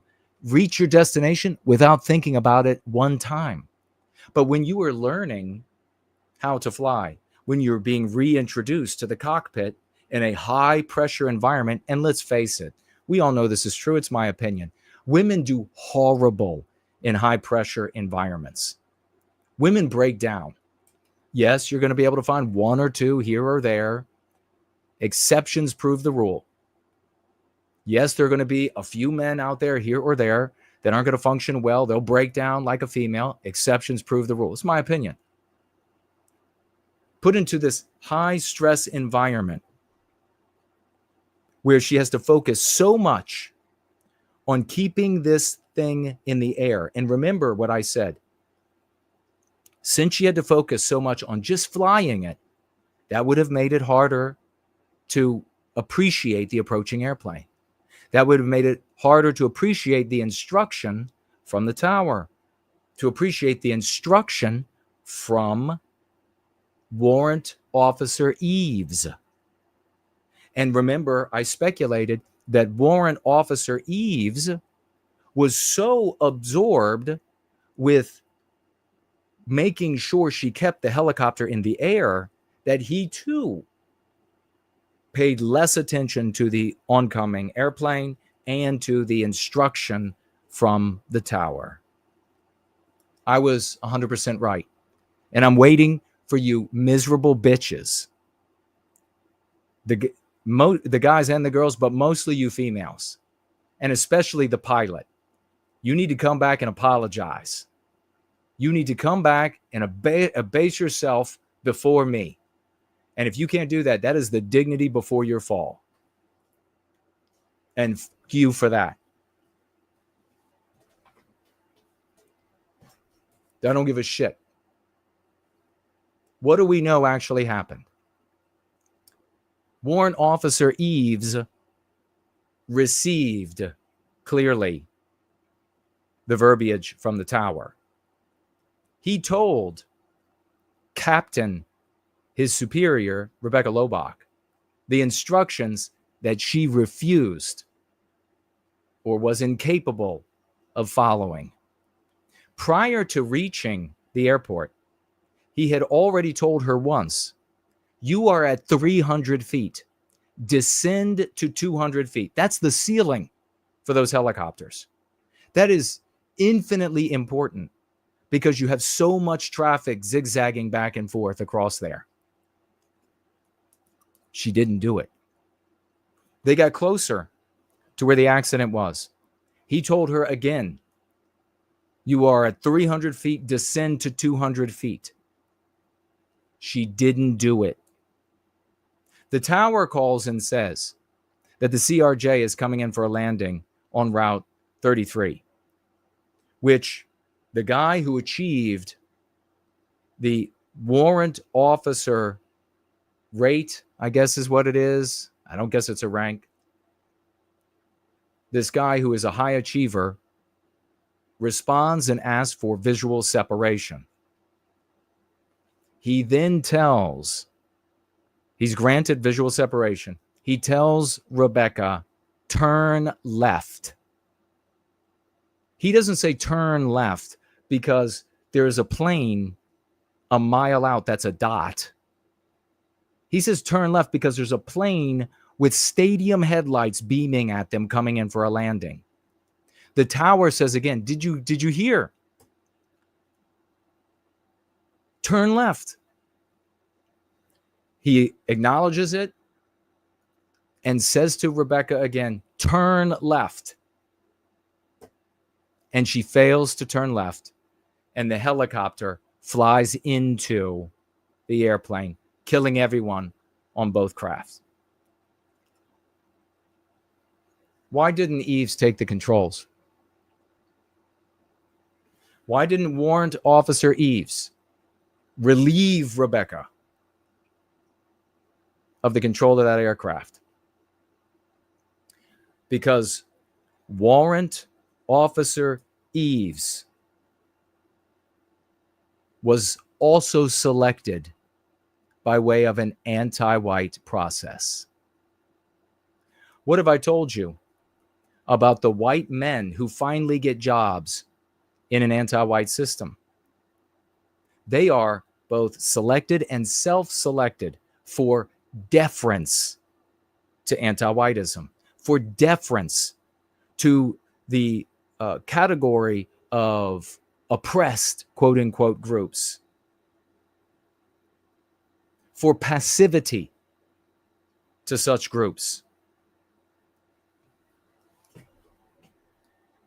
Warrant Officer Eves didn't act because he is a product of anti-whiteism. A male who was not afraid of females, a male who did not hold anti-whiteism as the morality of our system, of our society, would have taken the controls from her when she first failed to descend in this high traffic environment, and everyone would be alive today. I have been in the service, and I have watched, not just in my environment, but have learned from others, that when you are given critical jobs, if you fail to immediately obey instruction, you are immediately taken out of that role. Nobody babies you. You can reflect back on when the Navy and the Air Force had their race back in the early 2000s, the early aughts, for who was going to have the first female fighter pilots. Men in those environments that make X number of errors are washed out. There's nothing that can happen. Nothing that can stop you from being washed out. You're just washed out. Try re-enlist, try again in several years. The females washed out numerous times. These females that they finally made into the fighter pilots. So Eves, both selected and self-selected for deference to anti-whiteism and therefore deference to females, deference to non-whites. Those are the kind of white males that end up in these places. Not every one, but most of them are going to be also anti-white hires. Sit and think about that for a while. How many times do you have to go through anti-white obedience trainings? Would it take much worse? I mean, you have to retain your job, to retain your status, you got to lie to them, don't you? You got to mold your behavior to comport with anti-whiteism and what it claims is going on in the world and what it claims is the victimized group and what it claims is the privileged group. You've got to be ready to sacrifice yourself. That's what Eves did. That's why he didn't take control of that aircraft when he should have, which, if it had been a guy, would have been that very first time that she didn't descend. No questions. Now, even though she was his superior, since he was the trainer on the flight, it was his flight. It was his authority. And we just got done talking about that. What about the other side? We're talking about Rebecca Lobach and her being so busy with flying the Black Hawk that she couldn't obey these orders. She couldn't. She was just trying to keep that bitch in the air, trying to keep it flying, trying to keep it going in the right direction. Just like you trying to take that car on the exit to the entrance ramp onto the highway, and you're trying to merge that first time, that first 10 times, that first 25 times. Full time and attention at just piloting the craft. But something else might have been at work too. And I submit that it was at work. She was contemptuous of her male subordinate. This is an anti-white female that the Army said was a advocate. She worked as an advocate for women's rights in the Army, worked with victimized women. She was anti-white, hardcore in the LGBTQ community.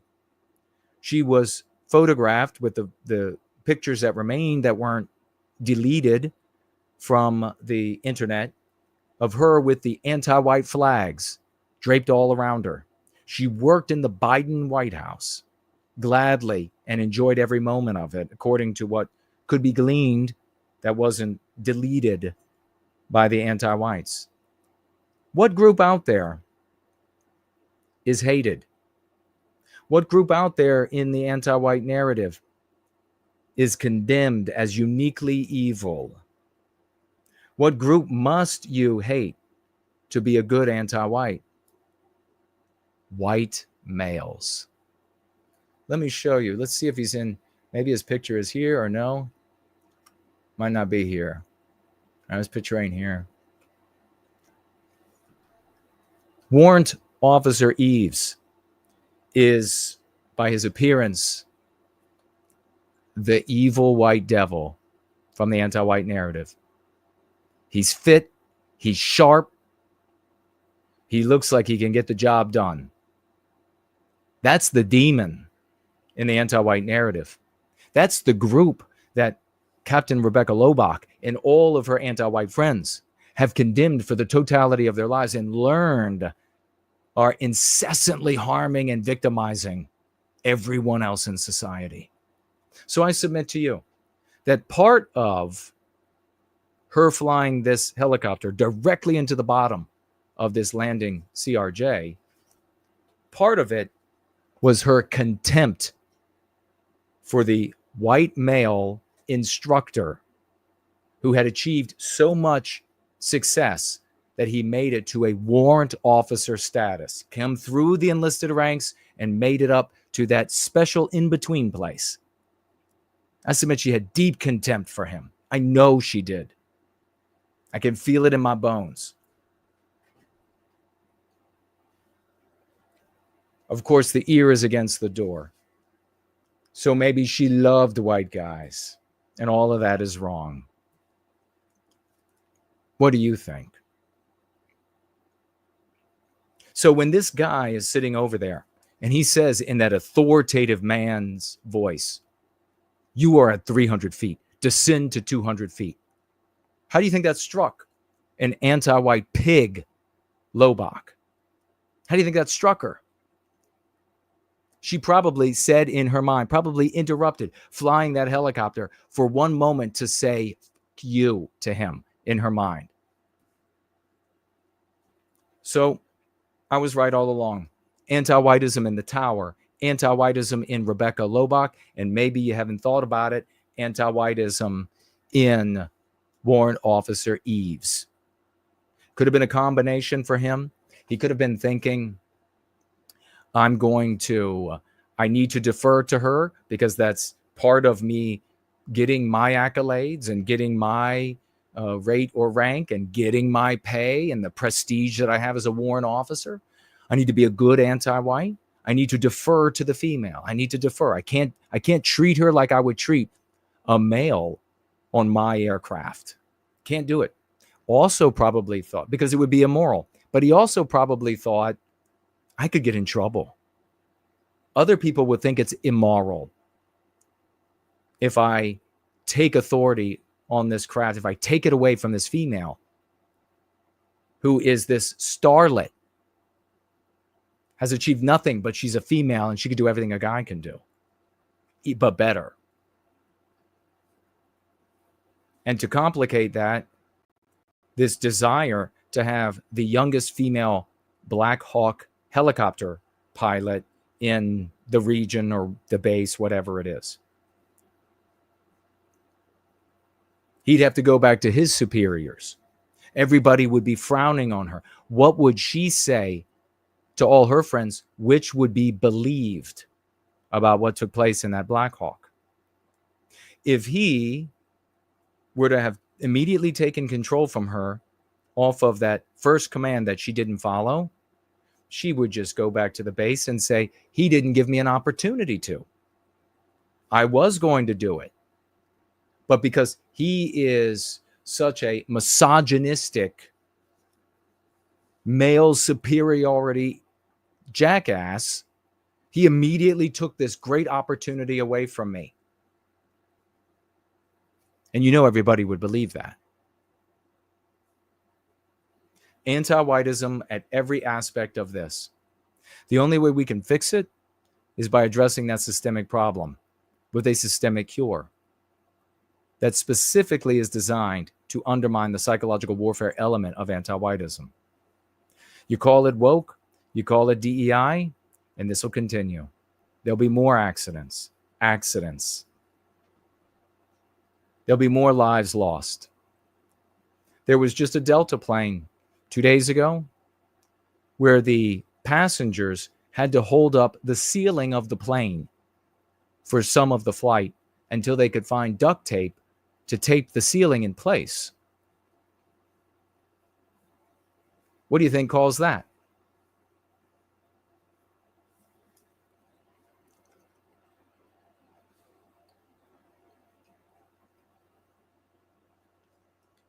I don't know what your thoughts are on this.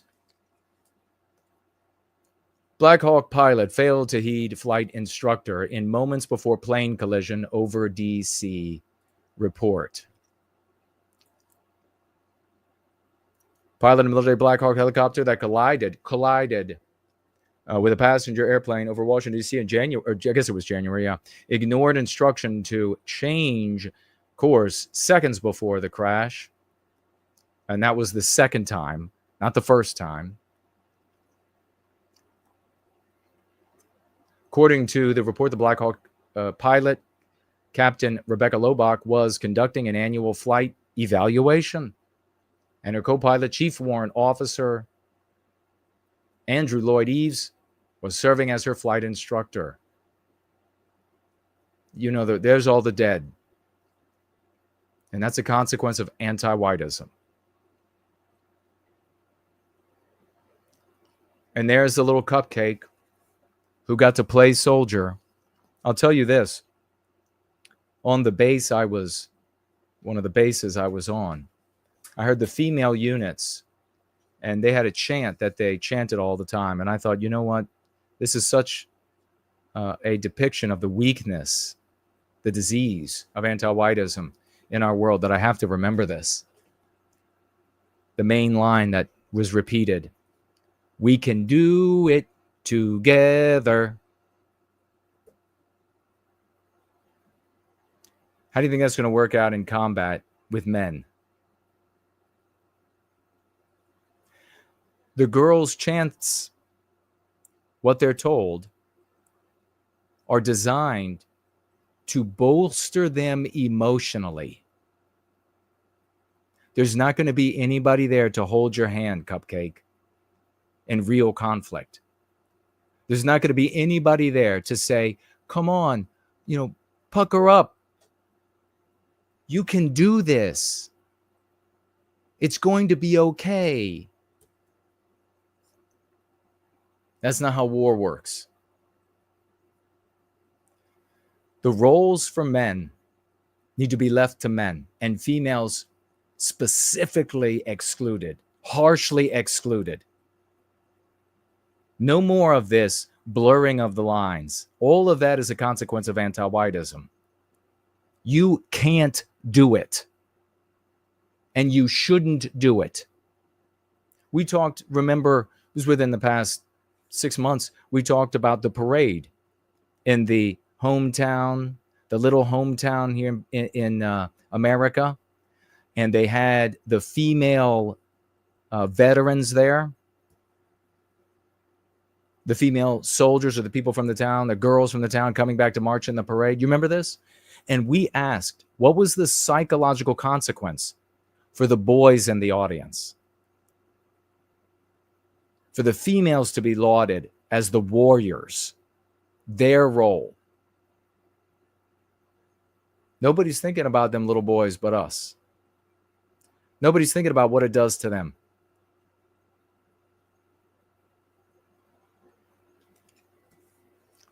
I do have to speak to, on this issue, final thing, to Joey Jones, because a big element of this story is the vociferousness of condemnation from the anti-white right. All of Fox News went to war over this little girl, this little cupcake. They all went to war, condemning everyone who speculated that she was a consequence of anti-whiteism. Of course, they call it DEI, and therefore didn't deserve to be there. Why did they go to war against those articulating a topic that they themselves articulate and had articulated just the day before, and the days of, and the days after? The condemnation and objection to DEI and not merit-based. Why all of a sudden? I alluded to it earlier. The anti-whiteism that drove the anti-white right to attack everyone and to condemn them over speculating that this little girl didn't have what it took, and that's why everybody's dead, including a bunch of children, is a much older element of anti-whiteism. One that is definitely not recognizable to most people. People in this community, though, they get it. And that is, as I mentioned, this notion that girls can do no wrong. You have to protect them from their errors. You have to protect them from their disasters. You have to defend them and disavow any claim and attack anyone who points out the errors of females. This is one of the reasons why the manosphere, which is filled with garbage, content creators, absolute abject losers who want you to do things like beat females, and that as an exhibition of masculinity. That's the reason why that sphere has any air at all. Because guys are growing up in a world where we have to take the blame for everything that females do wrong, and females get all the fame. We take the blame, they get the fame. And so men learn to hate women. When they hear a content creator saying, yeah, you should beat them. You should beat them all. That's the way it's got. That's being a man. That's what you do. You just beat them. They're going to heed that. That's another aspect of anti-whiteism.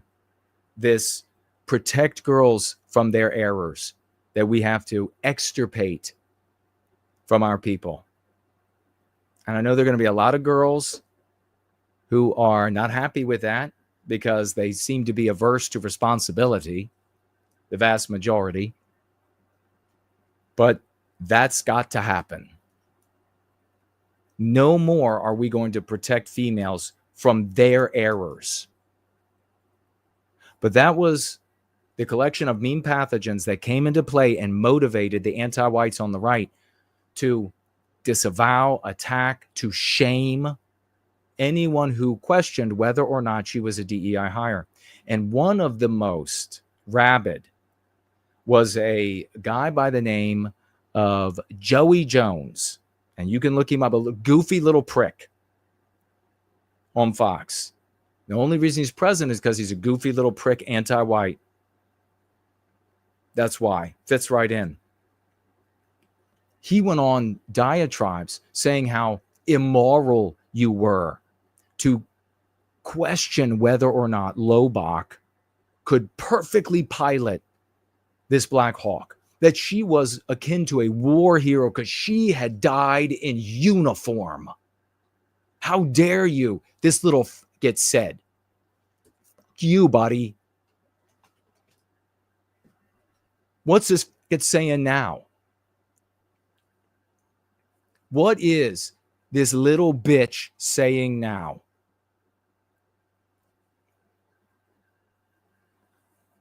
This is what you're going to get, though, until we address anti-whiteism. I had a couple tweets on this.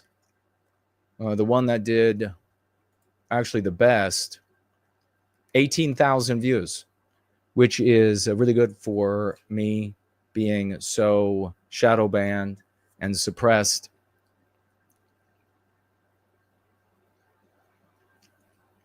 Let us not forget the right-wing anti-whites, especially all those on Fox News, such as he's Johnny Joey online on Twitter, who told us that Rebecca Lobach was a great hero because she wore the uniform and that it was disgusting to claim that she got the job because she was a female, because females can do nothing wrong.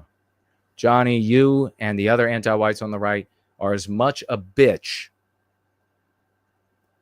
as that incompetent dead bitch Lobach.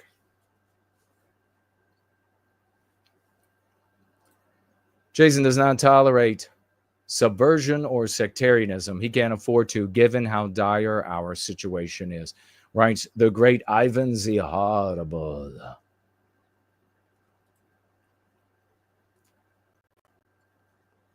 Let's celebrate everybody on your feet to celebrate the great dude, the great bro, the great moment. Ladies and gentlemen, financially gifting 50 White Wellbeing dollars. Let's get on our feet to celebrate this hero.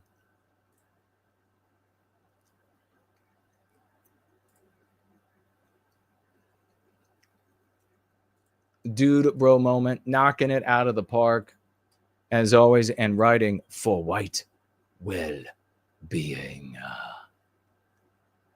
God bless you, brother. Big salutes to the Dude Bro Moment. $50 on this Wednesday night in service to white well-being, sharing deep truths that if the white race wants to recapture our destiny, they'll adopt and march forward like the heroes they can be. Let's give it up also. Quadruple 07s for Stumbling. Who's stumbling in? $50 about Stumbling as well. Big salutes. Big salutes for Stumbling. Show the man, show both of these men some love and keep it going for Hyperborean Dream over here on the Dude Bro Moment platform with credit and emojis. Hyperborean Dream financially gifting $25 and writing also for White Wellbeing. God bless you, champions. And Stumbling, I'll get to your full question or statement there in just a moment. Gloriousness, give them the raucous emojis they deserve, ladies and gentlemen. Credit and emojis they deserve. We'll see if we missed anybody over here. Keep it going for the great cool Papa J Magic. $20 on the app that gifts cash. $20. And he says as well, for white well-being, as always. God bless you, brother. Big celebrations to these champions. I deeply appreciate all of your service and its numerous forms. All of you. Thank you so much. And that is all we have to celebrate. Thank you so much, brother. I will come back over here to Stumbling and everybody else who gave a financial gift. Your tags to me. Anything else you want to say while we are here together before we move off into the world and we take with us the tools of our redemption and cast that white magic against our foes, against our friends, and create a ripple effect through space and time with which our world is transformed. The great Stumbling says here, for white well-being, regarding Prince William, in my opinion, he is the most sensible royal and has potential to go free, but I see no evidence of anyone even remotely on our side getting in his ear. It would be a long journey from where he is now to serving white well-being. Well, you know, he's showing signs of fortitude, of courage, of manliness, and that's something we haven't seen from a royal in all of our lifetimes and before. So, and in some cases, what seemed like courage, I think in some cases was really pressure behind the scenes. But this seems to be completely internally motivated. He's angry, and he's a man that is coming into, I guess, his best years. It would be great if we could reach him. It'd be great if we could. And of course, how do we do that? We don't go straight to the palace and knock on the door. Those who are close to him, they would be the first choice, close and important. And if not them, those who are close to those people who are close to him. We can begin anywhere, especially if somebody wants to make it a personal mission. Then again, maybe he does come across us on the internet, on Twitter.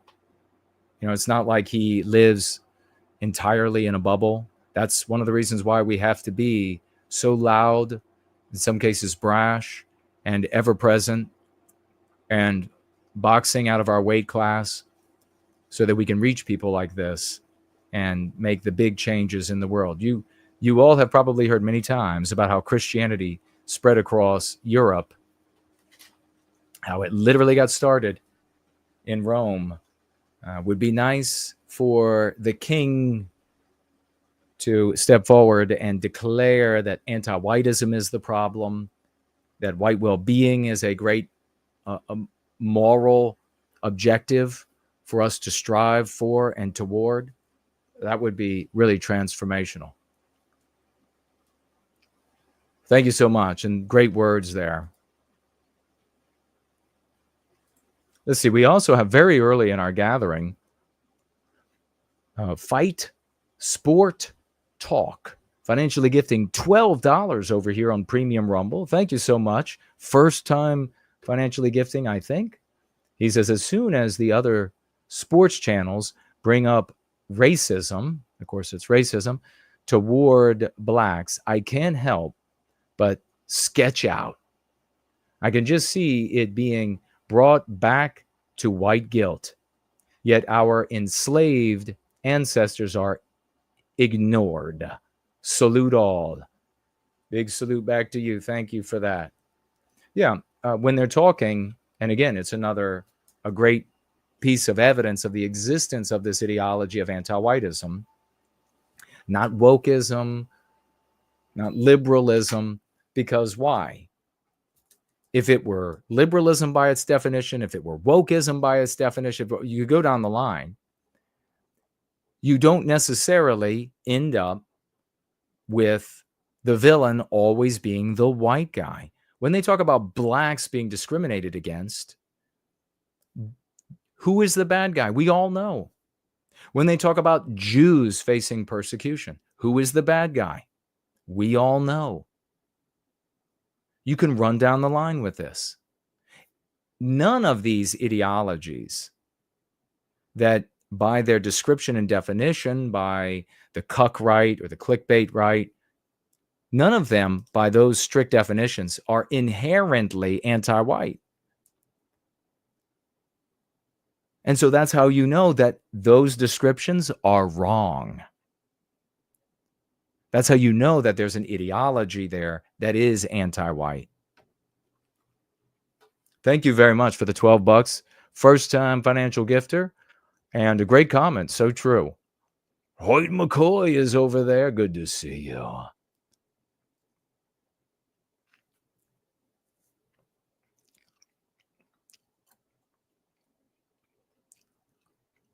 Let's see what else we had over there. There we had the Ivan. We read the Ivan.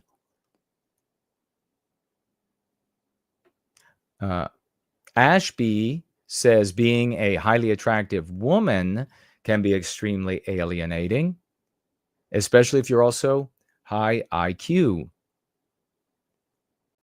It's interesting that the very attractive in some of these studies of these dating apps, the very attractive females, these super like 9s and 10s, they get fewer offers than the ones that are further down the line.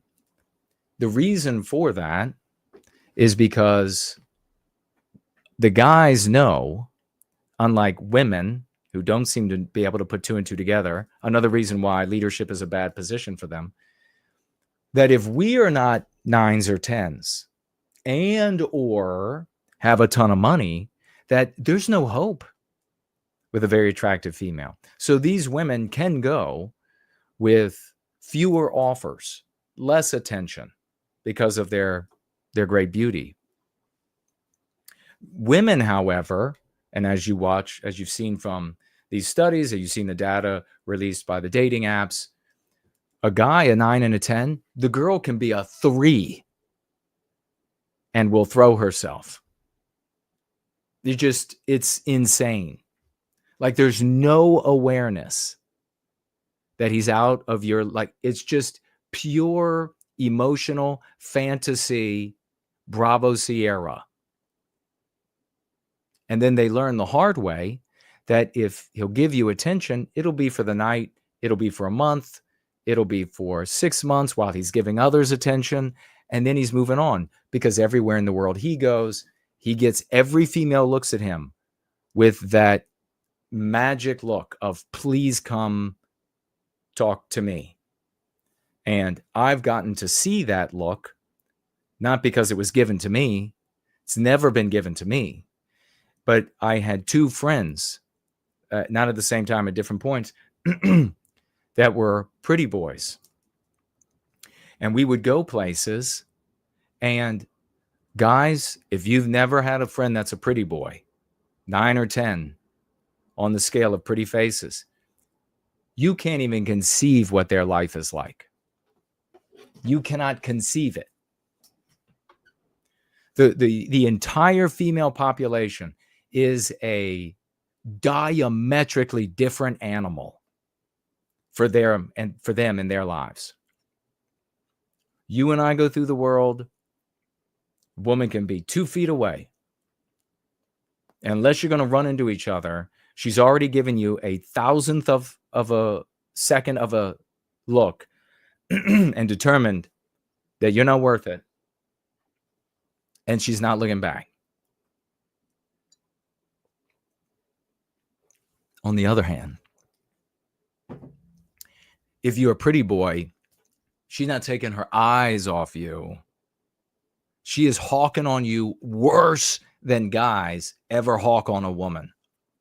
I mean, the way that females will hawk on pretty boys is, in a male, for females, is what females say is completely terrifying and super creepy, and they would never talk to such a guy. That's how they look. So a great example is, there was this one bar in the city that I went to with friends a couple of times, and you walked in the front doors and the whole place is laid out in front of you. And you got, the bar runs along here, and then there are all kinds of tables, and it goes all the way up to this wall here. And then there are a set of stairs that go down to where the dancing and everything is. But this whole area packed, right? And it's like 2 stories tall, all open. And so you walk in kind of elevated. You're kind of on a stage when you come in these doors. And then you descend the stairs into the rest of the body of this building. And I had walked into the building. I'll tell you about the first time, because it happens more than once. But the first time, I had walked in there, I don't know, handful of times before and after. Always the same thing. No one sees you. Why would they? It's loud. It's everybody's talking. Everybody's doing their own thing. People are ordering drinks. They're eating hors d'oeuvres with their drink. No one notices you. I walked in with one of these guys that was pretty, and I don't know how many female faces turned. I mean, it was just like a like weird horror movie. Just heads. And they're staring then. I'm not kidding. I'm not kidding. Everywhere we went, and I think I told you all before, one time, and it happened more than once, but the time that I'm going to tell you about, I think I mentioned before, one time I was driving that same friend to, maybe it was back to his house or something, and we pulled up at a red light, and the 3 women in the car beside us were like 15, 16-year-old boys looking at like Cindy Crawford or whoever is the supermodel today. They were all, and they were like making no bones about it. Like, holy shit. And they're looking at, and he just like had like a little laugh. He like glanced over, had like a little laugh. And I'm like, what is going on? I dropped him off. Not another look into my vehicle. Pulled up beside a different light on the way home. Female in the vehicle right beside me. Didn't look once. No, nothing. They become shameless with these guys. Absolutely. So, ladies, I don't know how. I mean, saying all that is to say this. I don't know how your mothers and grandmothers didn't teach you that these guys are going to be getting everybody in sight. So if you want a guy that's going to be all over town, laying women down everywhere, well, then that's the kind of guy you want. That's a reality. And that's just a reality. It would take a guy who was really reared well. I mean, really well. probably beaten to remain moral and faithful in an environment where girls from the best looking to the above mid, below mid, they're all saying, come and have a sampling. What really prevented those guys from being immoral and having sex with all the women like they do was the retaliation from guys, which is illegal. We're not allowed to retaliate. It doesn't happen. We don't see ourselves as a people. We don't see the females as ours.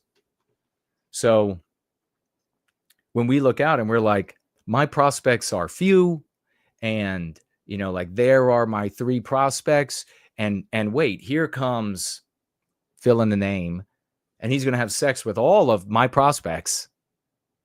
And then my friend Bob here and his prospects, this guy is having sex with all of his prospects. They go kick his ass. They go beat the ever-living shit out of him. They go take away a little bit of that beauty. So that's how it used to be. But not anymore. The females are not ours. So they're like, fuck you, I don't belong to you. I'm strong and independent. And if I want to have him, then I'll have him. And if I want to have this other one, then I'll have this other one. But of course, for the females, this is not without injury. They can't have sex partner after sex partner after sex partner without it damaging them. And there are people who talk about this at length. Because it's not genetically an adjusted way for females to live. It's a maladjusted way. But yeah, it would take an extraordinary guy to not be sampling all of these females. And so there just are none. They're just sampling away. They're all going to tell you, though, they're the moral one, though. They'll all tell you that. But let me tell you, the reason with both of these guys, I had to end my relations with them and not associate at all, was because of how they were just going through women like you wouldn't believe. Like women that any one of them, you as a guy would be expressing your undying love, willing to take care of her whole life, willing to be her faithful husband and father of her kids, willing to, so for you, it's like all of this meaning, it's your life. For him, it's a night in bed. It might be 2 months in bed. It might be 6 months in bed, whatever. It's just ass.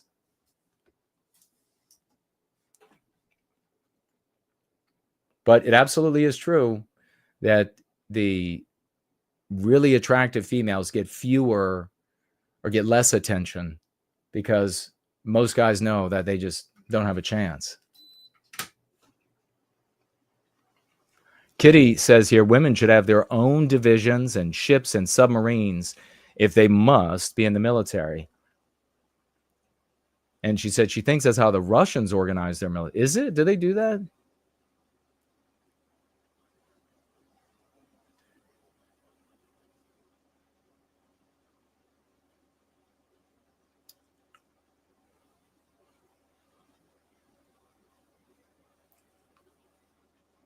The great sloths over there sharing about how censored we are. So terrible. Thank you, brother, for that. Terrible that we have to endure that.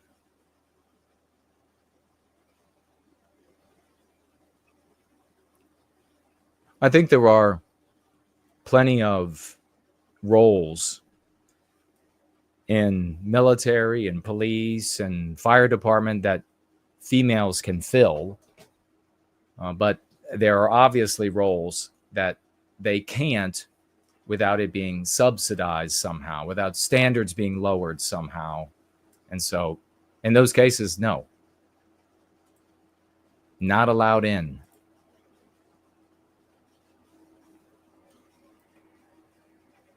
All right. I'll see if you all said anything over here, and then we will wrap it up for tonight. We have the great First Last. We were celebrating earlier his contributions to our verbiage, and here he is with a $5 financial gift. Thank you, brother. He's unstoppable. Sloth's over here helping out again, telling somebody here to tag me as No White Guilt. And that this person is ignoring instructions. Oh, Sloths, really? Rumble is actually sharing finally?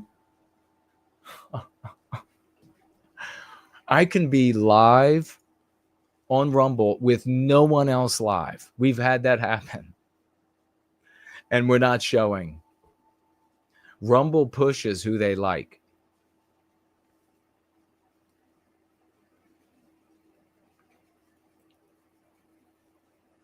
All right, brother. Tree Godfather has a inbox after the show. I will look. Thank you. Bass is with us. For White Wellbeing is with us. Michael is here. Janice is here.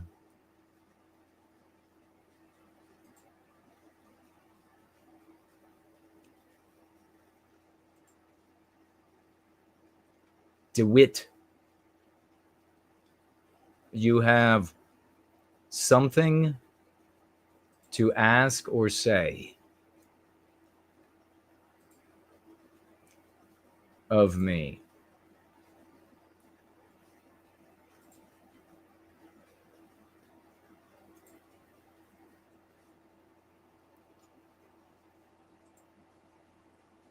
Michael says they're only saving us problems. They're only saving us problems and sabotaging their futures. Perhaps you're talking about women who are the recipients of the roles that we are denied by way of anti-whiteism. Eva is here. Spartan is here.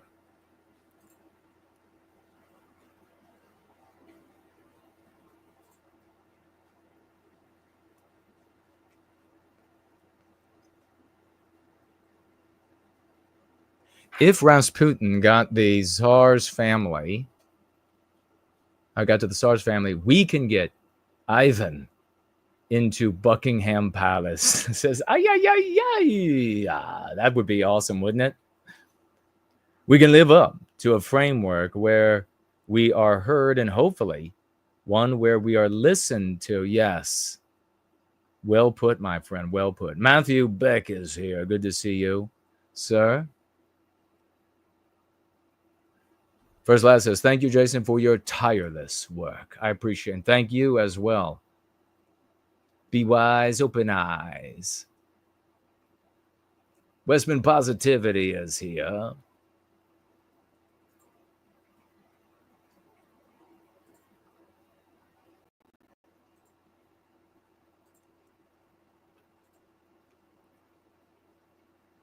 Looking forward to looking for any other tags. Michael says, can I mail you a certified check or cash? Or I have a mailing address. If you head on over to nowhiteguilt.org, you click on the financial gift tab, you'll see the snail mail address. It's over there on the website. Yes, you can. And I appreciate you considering doing such a thing. I thank you. Raymond Foster is in the house. Good to see you.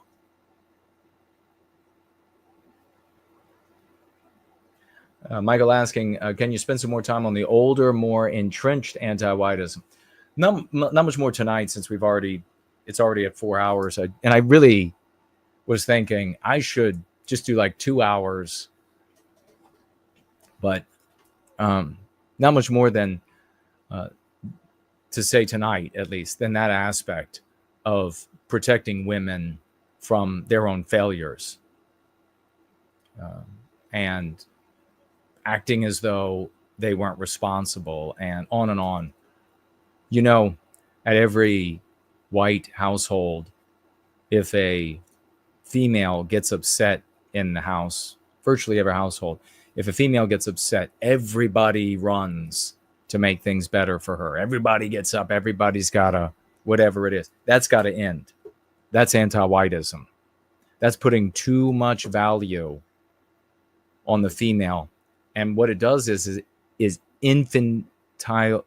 It makes infants of them, infantilizes them. They can't grow. Think of that power. You can't grow into adulthood when something upsets you and you come apart, and then all of these other adults are running around to make it better. You know, you melt down, go to your room, learn how to be a big girl, grow up, learn how to be a big girl. I mean, that's what they should be told at any age. As a male, you've had women try to tell you what it means to be a man. That you have had women, and it's all subservience to them. We need to alter this. We need to address this infantile state and this feeding of these emotional whims, gyrations of females. No. I mean, okay, let's say that you're going to have, as a female, you're going to have these emotional fluctuations. Okay, be a big girl. When you can't function as an adult, get out of the room. Don't associate. Be quiet.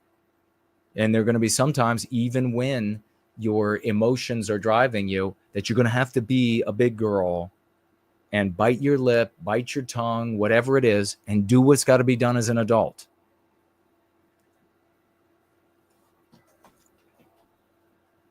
That is a big aspect and a very old aspect of anti-whiteism.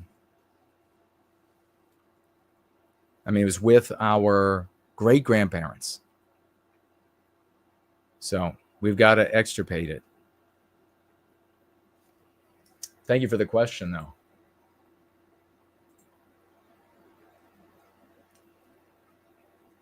We need to call it out. Can you elaborate on it? Where it started, how it's anti-white, so we can combat it. Hopefully that was a bit more information to help you do that.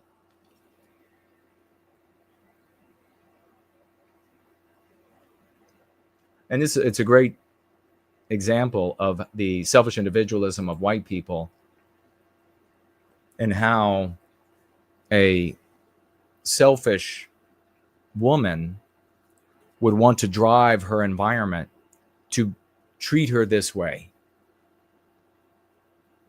at the detriment of the immediate family and the larger family of our people. So something you have to push back on immediately.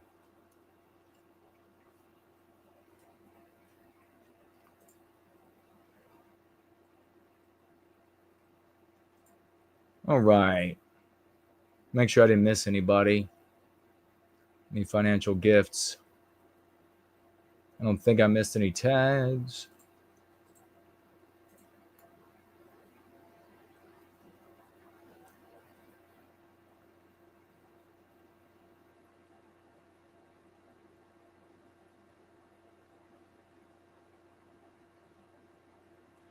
Dennis says, you do deserve thank yous from many. I appreciate that, Dennis. Thank you for that.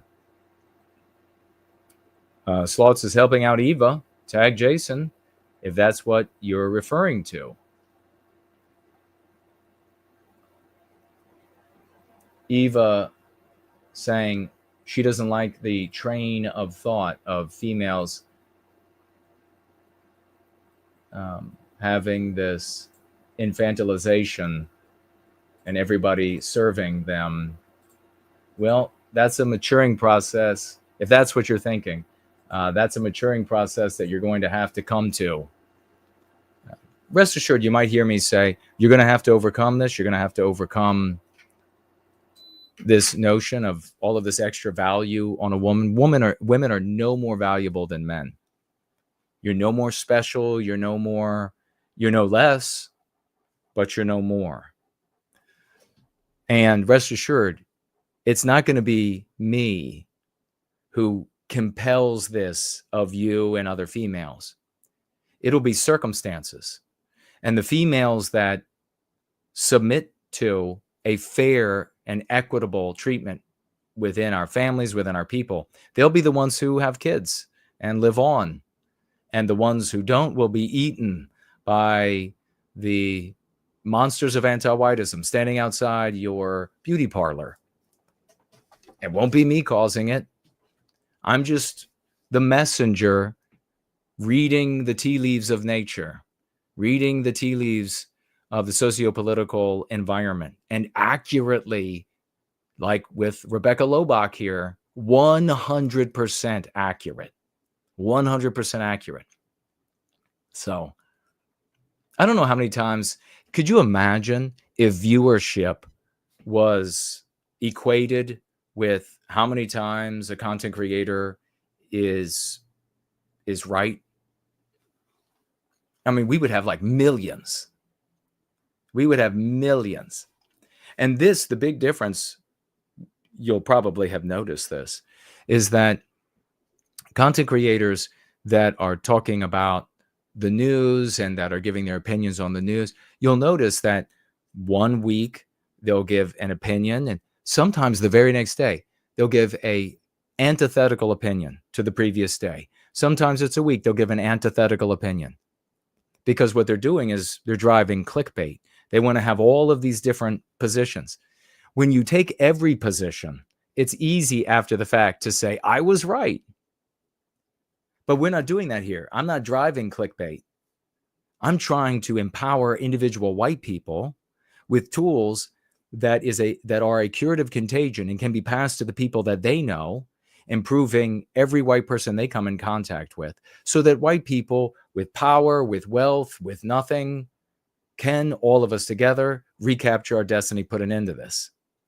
That's what I'm doing.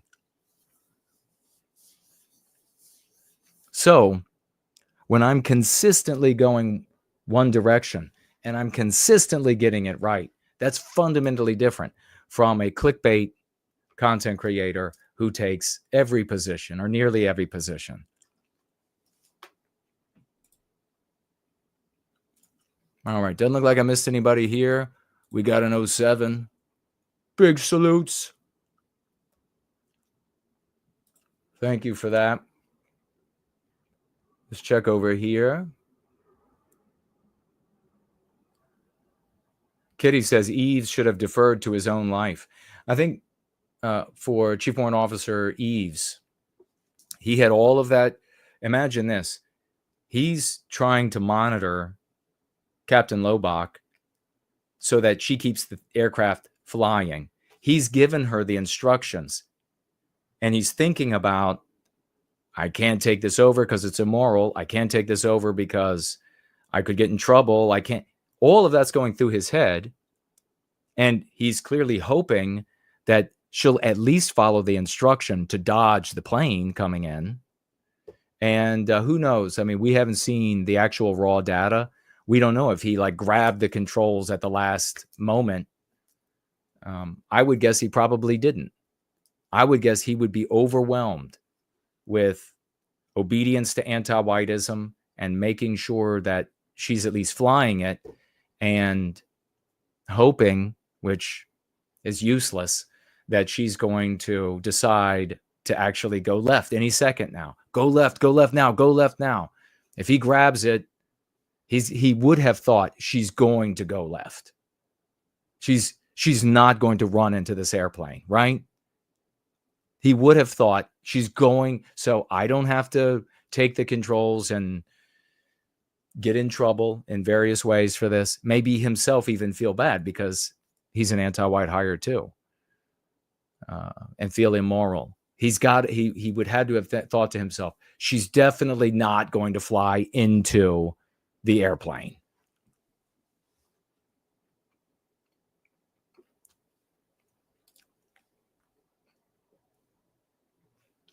We got a lemon from Hartza. Thank you so much, Hartza, for the lemon on D Live.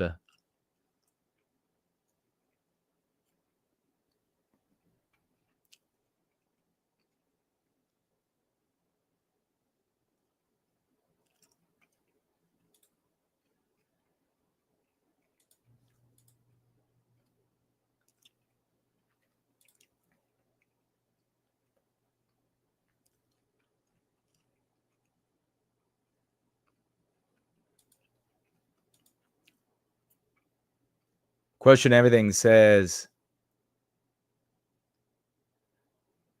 100% feminine huntress bait.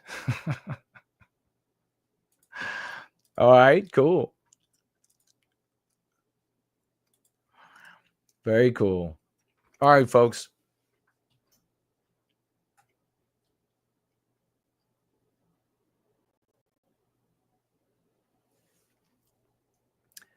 Slot says, how many times have men been told to and have to bide their tongue? Precisely. I mean, he's given the instructions, like the black and white instruction that he's allowed to give. And by the book, you know, that's his defense. That's not being immoral. That's what it allows me to do. That's what this role allows me and enables me to do.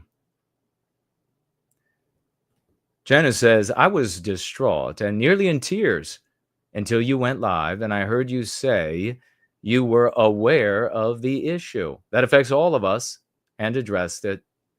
White positivity lives on. Amen. And I do hope you're feeling much better. That's fantastic. We are winning. We are succeeding. We have the tools that work, and that's what makes it so exciting.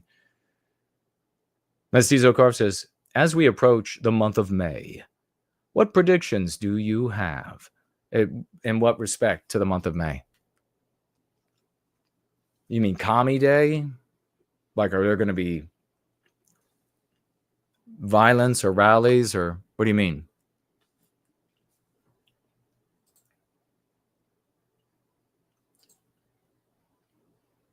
All right.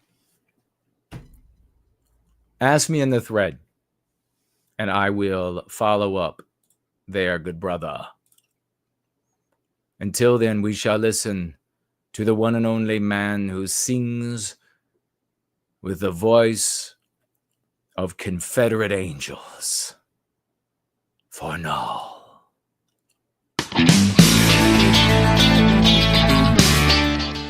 All right. It's wonderful. It's epic.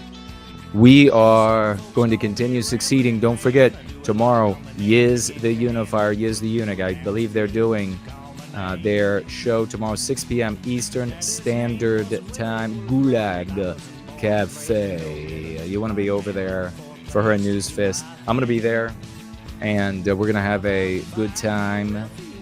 Be back otherwise on Sunday, 5 p.m. Eastern Standard Time. Tell all your friends, make a note to yourself, because the anti-whites are going to prevent you from getting the alert. That's a reality for us, unfortunately. Make a note, put it on your phone as a ringer to remind yourself, and you, too, can become a knight of the white table.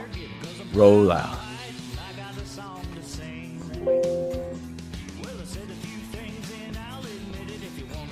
You gotta hump and get it. I'm a white man looking for a place to do my thing. Now hump and get it.